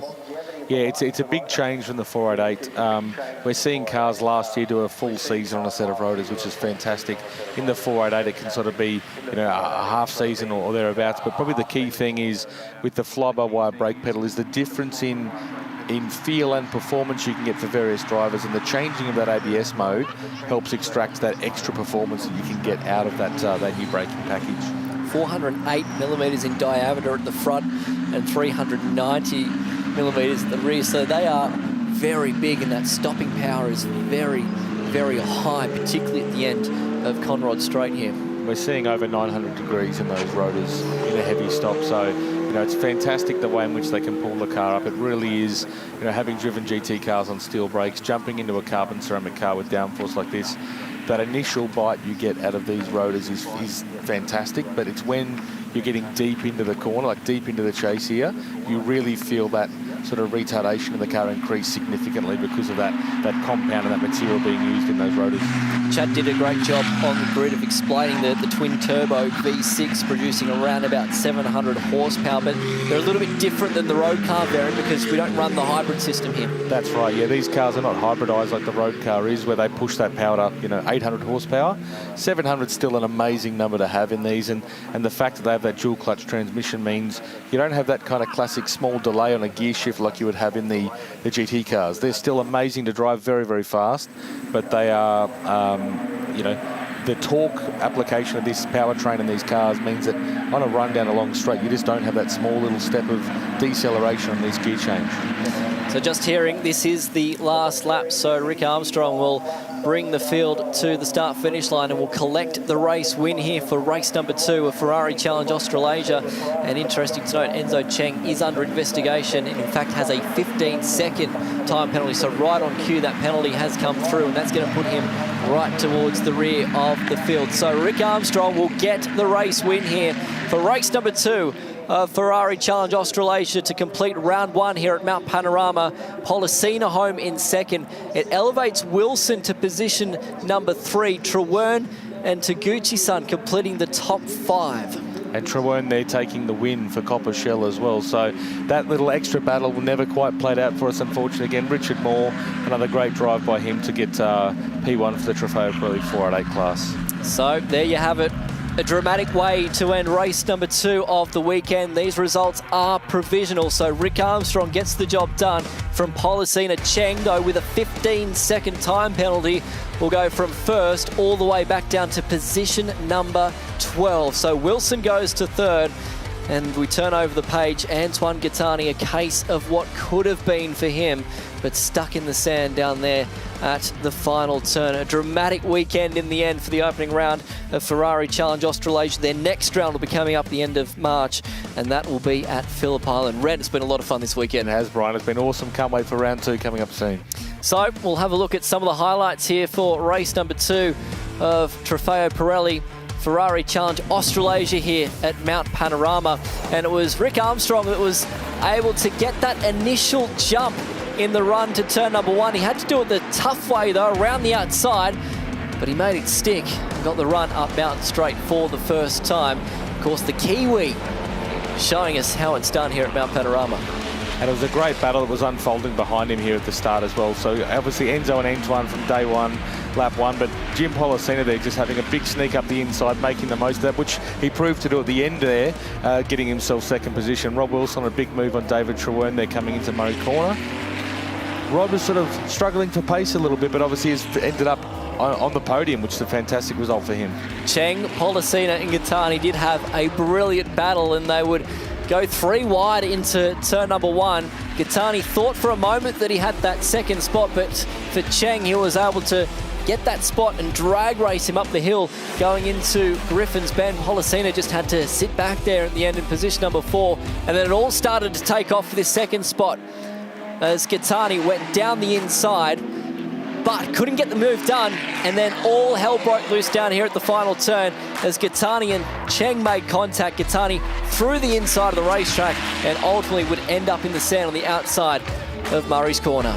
That penalty there obviously pushing Enzo Cheng back, but the run, the pace that they had there was really sort of ramping up to be a great result. Obviously Antoine, they're very frustrated in the gravel trap watching Enzo drive by. So a great result for Rick Armstrong, gets the job done here at Mount Panorama. We're building up to the Pirelli Pole Battle here at Mount Panorama. Hope you're enjoying the action on this Super Saturday at Mount Panorama. With race fans here at the 12-hour need a little time out from the action on track, I found the perfect place. I'm down here at the Sked Area Auto Art Chill Zone. It's a great spot to get something to eat, maybe a drink, or learn about RPM, which is a brand new partner of the 12-hour, because I was going to tell us all about it. What is RPM? I'm sure lots of fans have noticed the signage on the track and on the bridges down Conrod. Absolutely, we've had plenty of questions. So RPM is essentially a virtual online fan engagement platform. It's designed to bring a lot of those conversations that you might have with your mates trackside into a virtual platform essentially. So content creators and others alike can have these conversations that you might have here at the racetrack, online and at home, and increase that fan engagement. Perfect. Now, how is Sked Area Auto Art involved in this? Well, Sked Area is really excited about the technology that they're creating. So down the track, what we're really hoping is that this will expand our platform for displaying and advertising our products. So there is the hopes that we might be able to digitally sell some of these products through the platform and reach that greater automotive motorsport market. Perfect. There you go. So awesome spot for the fans to come and chill out here at the 12A. You cannot miss those bridges down Conrod.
Welcome to the annual Track to Town event where you can tell things are a little bit wet. That's a first, and another first. I'm normally here with my partner in crime, Chad Nalon, but Chad isn't here this weekend, so I guess it's just going to be me talking to you guys with one microphone. Well, actually, Shay, I found a microphone as well, so I'm here to help you out. Firstly, g'day, welcome back to Australia. How is it being back in the land down under? Oh, this race is magnificent. It is so special. From a commentator's point of view, getting to tell the story. From a driver's point of view, getting to be part of it. Thomas, you get the better seat. It's amazing here to drive a GT3 car around the mountain, and we've got a stacked field this year, so much competition, amazing drivers from all around the globe. Heaps of Australian contingent as well, so I think it's going to be great. Yeah, we've got 52 Australian drivers in the field this year. 12 different manufacturers, though, and that's really what I want to talk about, because obviously Mercedes coming back, one of two manufacturers who's won this race 3 times since the 12 hours come back. Do you feel like there's any advantage to having the star on your logo this year? Look, I think it's not a bad thing for sure, and this is my 3rd time doing the 12-hour and 3rd time in a Mercedes as well, but we have seen in the past, the last year, the BMWs were super strong, going 1-2 in the race. But yeah, we've got McLarens, Fords this year, Astons, we've got obviously the Mercedes, like you said, BMWs, it's a pretty stacked field, Ferraris, we've got, I think 11 or 12 main supercar drivers here, plus co-drivers. It's really cool that we get to be a part of this as well, and hopefully we can take on the world's best. Talk about how difficult it is when you come into a race weekend and you know the track, but it's Bathurst. Trying to learn a new car around here, it's got to be the hardest thing in the world. Well, you say that, but then, I mean, a lot of these guys are pros. I mean, Lucas Sauer last year never even been to Bathurst and put the thing on pole, so that was so impressive. But to adapt for us from a supercar to a GT car, a very different style of vehicle. We obviously sit on the other side of the car, so there's a lot of walls at the Mount Panorama. We need to make sure that we know which walls we can be close to from a driver point of view. How do you practice the driver changes when you're mentioning getting in on the other side of the car? I mean, do you just walk up to the passenger side of normal street cars and practice getting in now? That's actually a really good idea. I wish you'd have tried that. It's actually a bit relaxed here because we get a little bit more time in pit lane, but still a lot of procedures you've got to nail. It's so easy to make a really small error in the pit lane and it can cost you a penalty. It's obviously a fun part of the game. A lot of pit stops in this 12-hour race. Yes, there are. And we have 9 defending race winners from overall in the category in 5 different cars. But the bigger point, 22 countries represented on the grid for this year's race. Who's going to take home the big trophy at the end of the weekend? Honestly, 36 choices to try and go between. I have a favorite, but I'm not going to say who it is, and I know you do too. Don't jinx us, that's for sure. We'll wait till Sunday. Good luck, Tom. Thanks, Shad. Gotta love the Track to Town and the crowd showing up, rain, hail or shine for that one in the lead up to what is an awesome event. The Meguiar's Bathurst 12-hour. Garth, it's time for the Pirelli Pole Battle, qualifying with the top 10, but not how we would normally do it here at Mount Panorama. Yeah, those that are used to the top 10 shootout for the 1,000 weekend, we obviously see the one car have the whole 6.213 kilometres to themselves. But this session, a 15-minute session, all 10 cars in, and we've seen variations on how to achieve the lap time. A couple of times we've seen cars go out and do long runs, build the speed over the course of 3-4 laps, and sometimes we've cars go out and effectively do a top 10 shootout, do the one run. There is just enough time to get 2 tyre runs in if that's the strategy you want to use. Now, we obviously are sports car racing here, but it's not the 1,000. There are still plenty of V8s inside this top 10, and one of them is a V8 boy in Brock Feeney. He was the sole guy to go out there for the Mustang team earlier today. It's a new car, it's new to him, and this was pretty impressive to see him wheel it straight into the top 10 in his first crack. Yeah, first time that Ford have brought the GT3 Mustang here to Mount Panorama. And for Brock to get the opportunity to qualify this car, his teammates in Christopher Mees and Dennis Olsen's, both factory Ford drivers, both those drivers have a huge amount of experience here at Mount Panorama in other GT3 machinery. But for Brock, who drove this car for the first time ever in practice on Friday, to get that chance to qualify, it's a real feather in his cap. And obviously Brock's Supercars team, Red Bull Ampol Racing, we have just started the Ford relationship. So for Brock personally as a driver, perfect way to start his life as a Ford driver. You got like 1,000 pole positions last year in the Supercars Championship, broke the record with 17 or 18 poles last year, so knows his way around a lap. To do it, he's going to have to beat an army of Mercedes AMGs. They have showed up with some serious pace. These V8s are loving Mount Panorama. Who's been the pick for you out of these guys so far? Well, I mean, Cam Waters is provisionally fastest, but for me, Scott Andrews, who's second in that session in one of the Tander Motorsports AMG Mercedes. He did it last year in their car last year. It was an Audi last year, and now they've switched to all their fleet across to Mercedes. So for Scotty Andrews to put that car not only into the pole battle, but deep into the pole battle, second outright in that session. Really top effort. Yeah, Jaden O'Jade is another name, a local boy running in the Supercars Championship, but doing a really nice job at stepping into this team, and he's getting ready to go. He's had a few years now as an AMG junior, and they have really backed him down in that operation as well to do the job today. Yeah, I mean, Jaden O'Jade has done a lot of miles in these cars as that factory AMG junior here in Australia, all through Asia, has done some racing in Europe as well with AMG. He'll have a dual program this year in the Repco Supercars Championship for Premier Racing in the Chevrolet Camaro and doing AMG duties as well. So he's in the top 10 Pirelli Pole Battle. He'll be a contender. They'll hustle these things for sure. Yeah, but there is one car in this field, not running a V8, not running natural aspirated. It's the Sol Turbo car in the field, the defending champion, Shay. Have they got something for us in this session?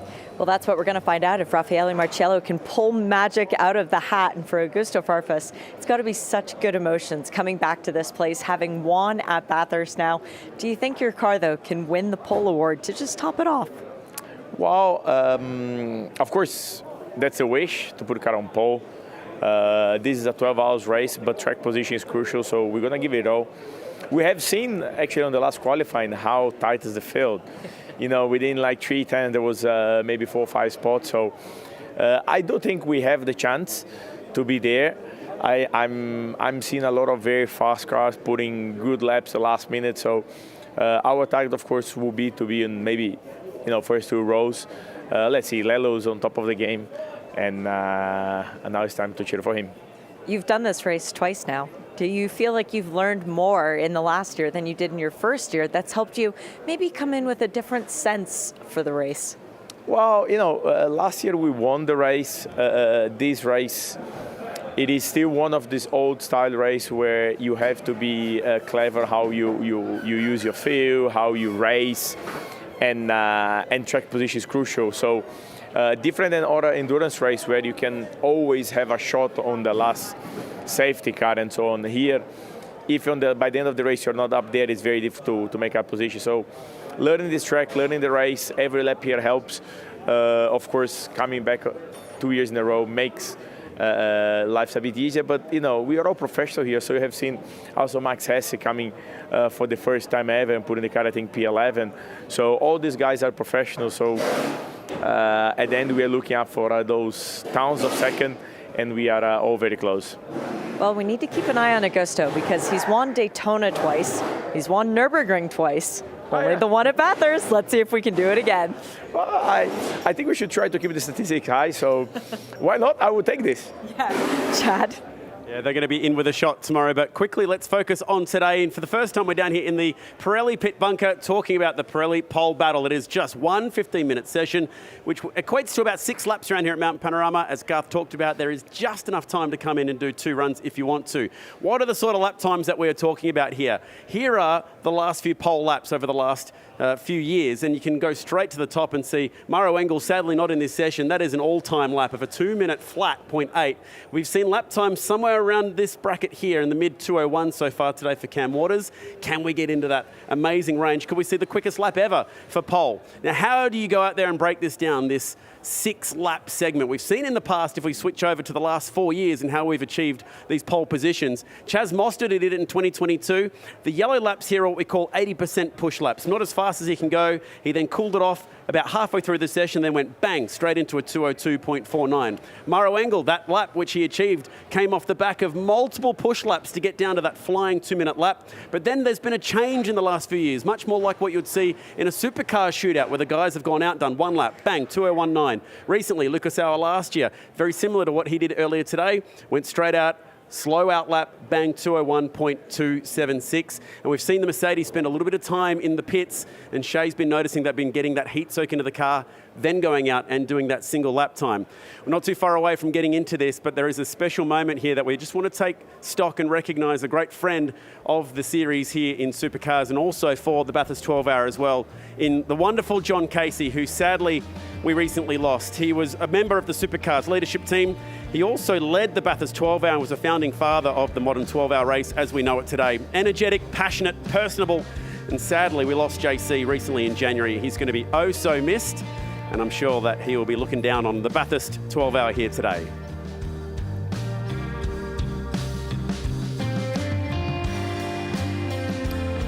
Beautifully said, Chad. And JC loved this race, and he would love the setup we have now as we work our way in to the Pirelli Pole Battle. Qualifying to set the grid for the Meguiar's Bathurst 12-hour.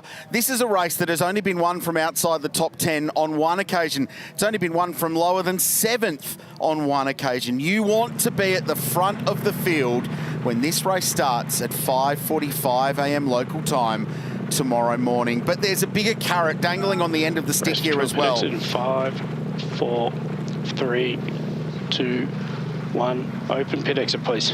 Because at the end of the next 15 minutes, up for grabs is the Alan Simonson Pole Award. It's named after the Great Dane who tragically lost his life in a crash at Le Mans in 2013, but was one of the founding fathers of GT racing from an international driver standpoint here in Australia, and especially at this racetrack. There were few that were quicker than Al here at Mount Panorama, and as a result, the pole trophy is named in his honour. And there have been all kinds of emotions when drivers do the time and get that trophy. So 15 minutes on the clock, fastest driver will start from pole position. Garth Tander has made his way upstairs. John Hindhaugh alongside me as well. We love qualifying at Mount Panorama. There are few things better than an all-out attack on the 6.213 Ks of Mount Panorama. Easily the best 6.213 kilometres of tarmac that we have in the Southern Hemisphere, and some may argue in the entire world. 174 metres of elevation as you make your way from pit lane up to the top of the mountain. The cutting at turn 4 is a critical corner. The run across the top, Reed Park, McPhillamy Park, across Skyline, down through the S's to Forest Elbow for that important run out onto Conrod Straight, where the cars reach a top speed of north of 285 kilometres an hour. Braking heavily down into the chase and the final corner. Easy to get it right, but even easier to make a critical mistake here at the mountain. We break it up into 3 sectors. We often talk about the run up the mountain in Sector 1, the run across the top in Sector 2, and the run down Conrod Straight for the final sector. Here are the times that were achieved to get into this session and the drivers that will do the job. 2 of them have won the Alan Simonson Pole Award before. Matt Campbell in 2020 and Austrian Lucas Auer, who did the job last year for Craft Bamboo Racing. Going right back, Maro Engel, the first driver to win the Alan Simonson Pole Award in 2014. Laurens Vanthoor won it. Shane Van Gisbergen with what was then an all-time lap, and it took a long time to beat his 201.2 in a McLaren back in 2016. Tony Villander in the flying Ferrari in 17. Chaz Mostert's done it twice. He did it in 2018 and 2022. Matt Campbell in 2020. So, will we see a repeat pole winner? Will we see a new name? Will we see a new brand, Lamborghini, yet to score a pole position at Mount Panorama? Let's just remind everybody, we have scrubbed all those times that the guys did to get in here. Positions 11 on down were set earlier on. This is for the top 10 and for that big Alan Simonson Pole Trophy. And I am intrigued to see how these guys go about this. 15 minutes, Garth, not a lot of time. You could still throw 2 sets of tyres at it, though. It would be tight to get 2 sets of tyres at it if you had chose to do that. We did see in the bottom 50% qualifying session and the top 50% qualifying session, both half-hour sessions earlier this afternoon, that it was taking 12, 13 minutes before we were seeing representative lap time. So, yes, you could get it done on 2, but you might do 2 average runs instead of 1 really good run. And we already have seen some split in strategy. The BMW didn't roll out right at the start of the session. The Mercedes, some of the Mercedes went out and came straight back into pit lane. That's some of the heat soak that Shea Adam has picked up earlier in the weekend, when they go out, get a whole heap of temperature into the brakes and into the car, and then sit in pit lane and let that brake temperature radiate out of the brakes into the rims, into the tyre. So you're not taking goodness out of the tyre, you're just getting temperature into the tyres. And then the Audis, the Porsches, they're all out working very hard right now on a second preparation lap ahead of what I think will be quite a long set of push laps. It will surprise you not at all to know that Matt Campbell is behind the wheel of his 911 Porsche. Marco Mappelli has taken out the wall Lamborghini Huracan, the number 93 red and white car. Christopher Haase in the Audi number 55, Brock Feeney in the Ford Mustang, and Raffaele Marciello in the 46 WRT BMW M4 GT3 Evo. First time we've seen that car here. So those guys have stayed out on the mountain. All of the Mercs, and there are MGs, I should say, sorry, and there are 5 of them. Half of this top 10 for the pole position. There it is. Are AMG Mercedes. There is the trophy. That's an impressive looking trophy. And the trophy's pretty good too. The koalas have been given out around Bathurst this week. They've been the hot commodity item. Been traded for things over the weekend as well. Very popular.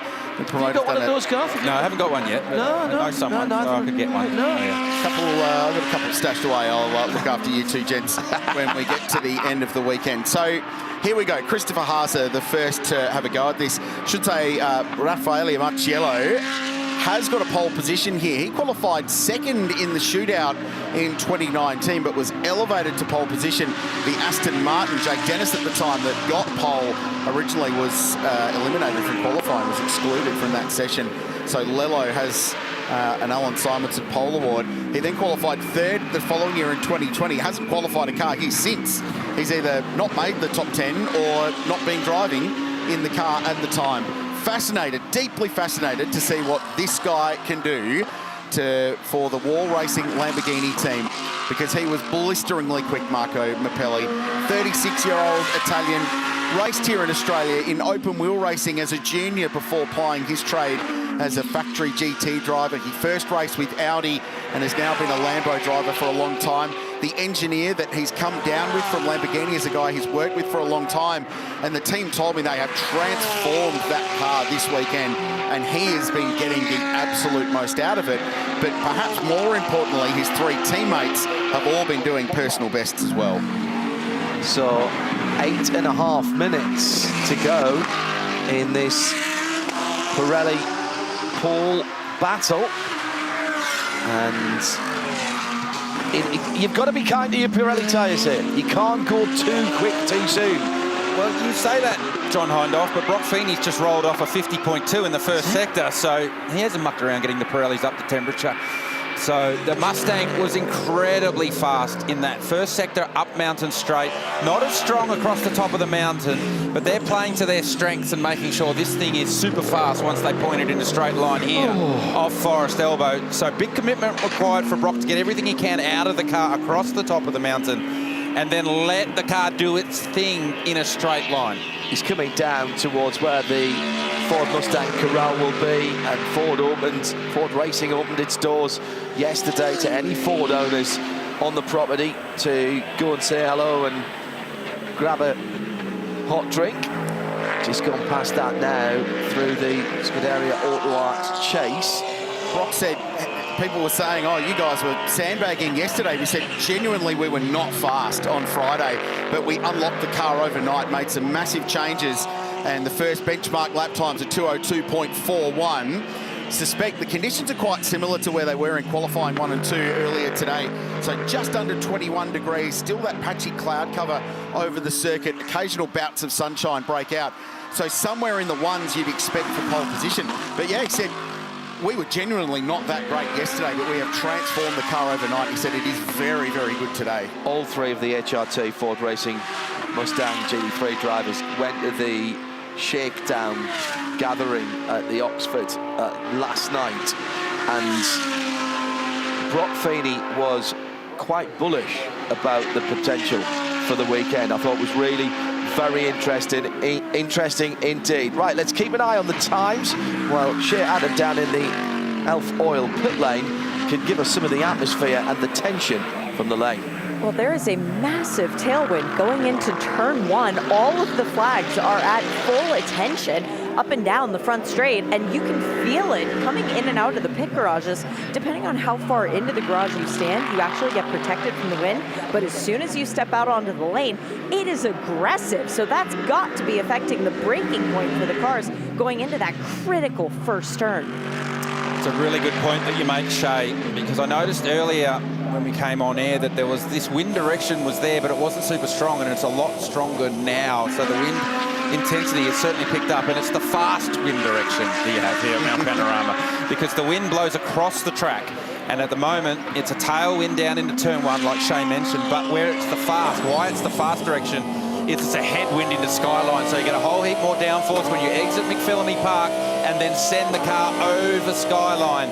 And Marco Mappelli using that to perfection of 2019. That's the fastest that car's gone this weekend. So Mappelli finding speed early, 3.5 tenths up on Haas. Now Feeney goes to second. So as quick as you can say it, the positions are changing. And all of the Mercs are now out of pit lane as well to start their first, well, their run at this. It's not first run because there's only 5 minutes left on the clock. This session goes very, very quickly. Great lap for the bronze class car, but in driver only, not car, for Marco Mappelli. But Lucas Auer now starting to wind up the Craft Bamboo racing car on his first push lap, and he's gone sub 50 seconds to the first split, which is a very good indicator that you're on for a mid-1 at Mount Panorama. Now, last year to get pole, that car went out of pit lane, it did its push lap, it got pole, and then that was it. Right. It was done. Could he do that job again? One and done for Lucas Auer. And here comes the Scott Taylor Motorsport car, the 222. Scott Andrews is pushing very, very hard in the Guy Valmont racing car as well. Excuse me, yeah. We'll follow this lap for Cam Waters across the line. It should get him up the order. It certainly does with a 2:01.92. Pulls 69 thousandths of a second over Mappelli. So the Mercedes AMG goes to the top. Chris Haas is looking pretty special at the moment as well. Andrew goes second, 8 thousandths behind Waters to make it an AMG 1-2 and bump Mappelli back to third. We're going to see some pretty fast lap times fire in here soon, and this will be the first one. Lucas Auer seriously fast at the end of the second sector. It's going to be a very low one. As he comes to the line, what does he have for us? A 2:01.5, so lost a little bit in the last sector, did Auer. But also still fast sectors coming in from Christopher Haase and Lucas Stoltz aboard the Sun Energy 1 AMG Mercedes. Haase crosses the line, a 1.7. Just keep an eye out as well for Jaden Ojeda. In the number 6 AMG, he's the last. He was the last Merc out of the pits, so he's about half a lap behind all the other Mercs. So he's just slightly off strategy and off tyre warm-up with everybody else. Matt Campbell's gone third in the Porsche. Mark Cielo for BMW goes fourth. So Mercedes, Audi, Porsche, BMW, the top 4. 4 different brands in there. Here's Lucas Stoltz, quickest of anybody to the first split. Personal best across the top. Gives a couple of tenths away to the Audi. But for a car that has qualified consistently strong here at Mount Panorama, this is a very good lap. Jules Gounon gave him the honour of qualifying a car at Mount Panorama. Does he deliver? And he does. It's a 2:01.4. And a round of applause from his co-driver. Lucas Stoltz now goes to the top. But Cam Waters has replied. And he's on for a very good lap time. Certainly is. Fastest personal best sectors in the first and second sectors. Has the cumulative best at the end of the second sector. Nice and tidy in the final sector through the chase in the final corner. Does he come to the line? A 1 dead. Wow. Now we're starting to talk. Does Maro Engel's lap time look safe? A 2:08 is the outright qualifying lap record. We're not far away. And the best lap time, if you added everybody's best sector together, is a 2:09. So you're spot on there, Garth. This could be something very special indeed. Team Craft Bamboo with the mostly white AMG GT3. 003 in the top right-hand side of the windscreen. He's third at the moment. Does he improve as he crosses the line? Second. 1.25. Cam Waters, 1:07. What a lap time from 222. And Haase, who is doing amazing things across the top of the mountain in the Audi. Still fourth, though, but improves to a 2:01.5. Lucas Stoltz in third has the fastest first sector. We're seeing a lot of really quick first sectors, but it's the final sector that lose a little bit of lap time, and that is where we find Lucas Stoltz now as he makes his way down Conrod Straight. His middle sector was not great, but still only 3 tenths away from Haase in the Audi. So the strengths and weaknesses of the Mercedes AMG versus the Audi R8 are starting to show their true colours The Merc's very quick up the mountain, but the Audi's so fast across the top. For reference, that lap from Cam Waters is the second quickest qualifying lap in Bathurst. Full stop, any race. Only Engels 2:08 is quicker. What's this lap from Lucas Stoles? Garth touched on the fact the middle sector wasn't great. And as a result, it's a personal best, but no improvement. Stays third. But he does get one more lap, guys. 30 seconds on the clock. It's the usual rules. If you get across the line before the checkered flag comes out, you can complete your lap. I think he might be the last person to get that other lap. We're waiting for the 222 to come down to the final corner, and I think time might have elapsed by the time they get there. And yeah, it's going to. Yeah, so Cam's rolled out of it. He's well out of it. And I think he's probably catching his breath right now. 4, 3, 2, 1. Checkered flag, please. Cosmetics. Checkered flag out. You can complete your lap. We are seeing some personal bests on the screen. Matt Campbell's on a couple of personal best sectors, currently 5th in the 911 Porsche. Here's Jaden Ojeda. He's 10th right now. And this is his first real go at it. He's going to get the one lap. So he comes to the line. Lucas Howard's put the Q in the rank. So second will be the best he has. Stoll's going on with it, though. So he got across the line and got to start one final lap. So watch for 75 across the line for Ojeda. 202.1 remains 10th, which is where he will start Meguiar's Bathurst 12 hour. Here's 75 Express. Last car on the track, Craill. This is a potential, once again, for this very local team, really. Matt Campbell gets himself to 4th, so puts the number 911 Porsche on the outside of the second row. And everyone else has completed a lap behind. Brock Feeney across the line at a 1.9 in the Mustang, remains 9th. So Campbell will start on the second row of the grid. This is the question mark now. Will Lucas Stoles do enough to grab pole position? He gave away a couple of tenths in the middle sector. This final few corners of Mount Panorama will have to be mighty for a double winner of this race to grab pole position. Or will it be Cameron Waters? That's the maths at the end of the Pirelli Pole Battle. Final few metres of Mount Panorama, and Stoll stays third, which means Scott Taylor Motorsport will get pole position for the Meguiar's Bathurst 12 hour, and Cameron Waters wins the Alan Simonson Pole Award. Let's just let that sink in for the guys down there in the pit box. There is a lot of emotion down there. Scott Taylor has supported this race brilliantly well, Craill, hasn't he? And he desperately wants to get the result with a full Aussie squad. Massive investment over the journey, and is super keen to win it with an Aussie team and Aussie drivers and take on the best of the world. That is the second fastest qualifying lap in Meguiar's Bathurst 12-hour history. Cameron Waters takes pole position for 222, and Scott Taylor Motorsport for Mercedes AMG. It's their 6th pole position for the brand in the history of the race, which is a record. And it's a 1-2 as well, with Craft Bamboo backing up pole last year with 2nd today, and a 1-2-3 with 75 Express 3rd. Porsche from 4th. This race has been won from 4th place the last 3 consecutive years. That might be a very good lap for Matt Campbell. Chris Haase 5th for Audi. Marco Mappelli, best ever start for a Lamborghini, in 6th position. Fastest Lamborghini lap ever as well. Correct. And then we go back to Raffaele Marciello. Scott Andrews, that's a huge job to get the guy Valmont Racing Car into the top 10. The team from Pirelli will present the Alan Simonson Pole Award trophy. I think one lap too few for Jaden Ojeda. He didn't really get a good go at it. Still, top 10 start for that team's first crack at being a factory Mercedes squad. The presentation is underway down in Elfoil's pit lane. What a job for Cameron Waters.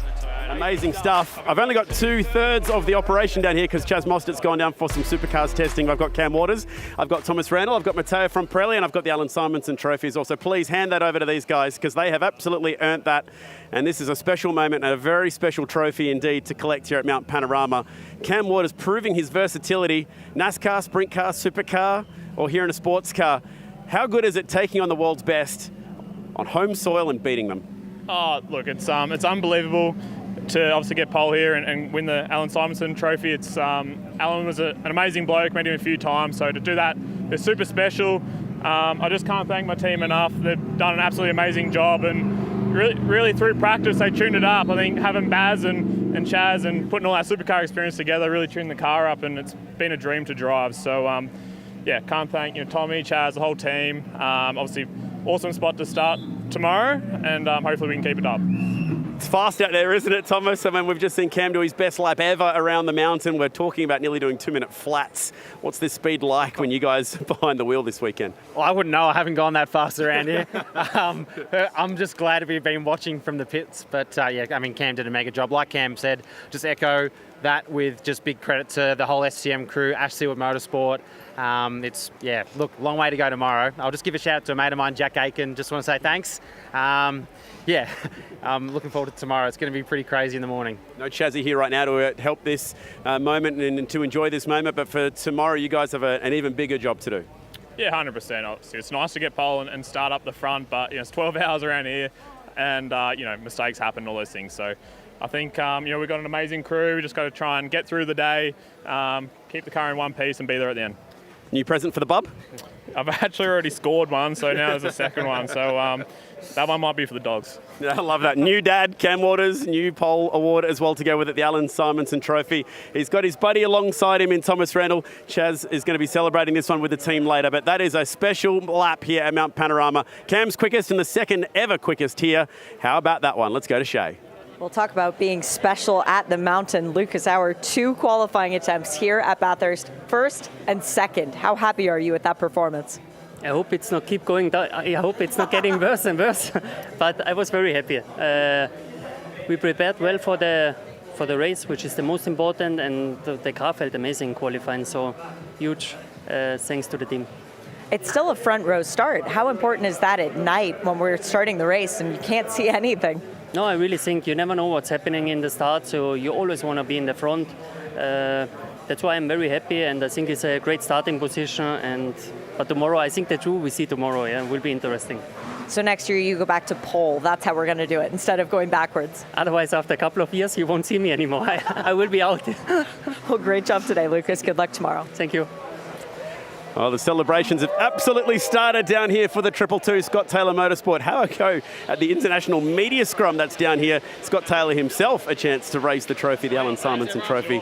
And let's just chat for a quick moment here, Garth, about the man who runs this operation, owns this operation. He puts a lot of resources into this. He loves to take his toys around the country, and this is a pretty special moment for him as well. Yeah, I doubt you'll find a more passionate man about this event up and down pit lane than Scott Taylor, and the commitment, the financial, but also the energy and the effort that goes into putting together a program like this. So fantastic lap by Cam Waters, but also fantastic job by this team. They've engineered it themselves. Like he was saying, a lot of supercar brains in there, a lot of local knowledge that have taken on some of the best GT3 teams in the world and beaten them, and some of the best Mercedes teams in the world and beaten them. So it's a real feather in the cap to everyone involved with this program. Well, didn't that session live up to the hype? That was fun. Second fastest lap time that we've seen. I thought at the start of the week we're probably not going to get there. We're not going to get down there. And you asked me going into that, well, what the time do you think they're going to do? And I thought it was going to be a 1.3 or a 1.4 that was going to be the lap time. So ultimately a 1.0, second fastest lap ever seen in qualifying any category here at Mount Panorama. That was a pretty cool one. Well done to the 222. Well done to Cam Waters and the entire operation down here. And it's all about tomorrow now. Big night's sleep, Garth, and we'll be here nice and early. It's going to be a big one. And remember the start of this race here 12 months ago. They were banging panels going up Mountain Straight lap 1. So it is important to be starting at the front of the grid. So anywhere in the first 2 rows is a really solid, safe place to be starting. We always say every year, 12-hour race qualifying doesn't matter. It does matter here. You need to start at the front. I know it's an early alarm in the morning, but those pictures, that first hour, it is worth getting up for. Oh, it is happy hour at Mount Panorama. And even when I was doing this race and I wasn't starting, I got out of bed early and I made sure I got up the top. And I was one of those guys with their phone filming it myself just to capture it, because it is a very special place to drive a race car at, and they're very, very special pictures. So get up early and tune in. So how's it all going to play out tomorrow? We've not got long left today, but gee, we've got a bigger field of cars, we've got more safety car risk, a bit more strategy to play out as well. Yeah, a lot of strategy to play out. There is some safety car risk. There are some slower cars that they'll need to make sure they're careful of. when the bronze gentleman drivers get in the cars, they'll need to make sure they manage all the strategy and manage all their driving time. So it'll be a fascinating game of chess for 12 hours, and it'll be interesting to see how that plays out. Lovely work. I cannot wait to come back here tomorrow bright and early. Going to be catching it live, Fox Sports and Kayo, and streaming around the world. It's the Meguiar's Bathurst 12 hour, and that was just a taste of what's to come. We'll see you nice and early tomorrow.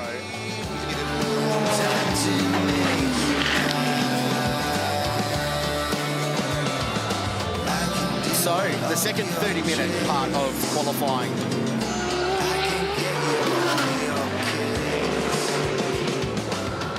Oh, this is an issue.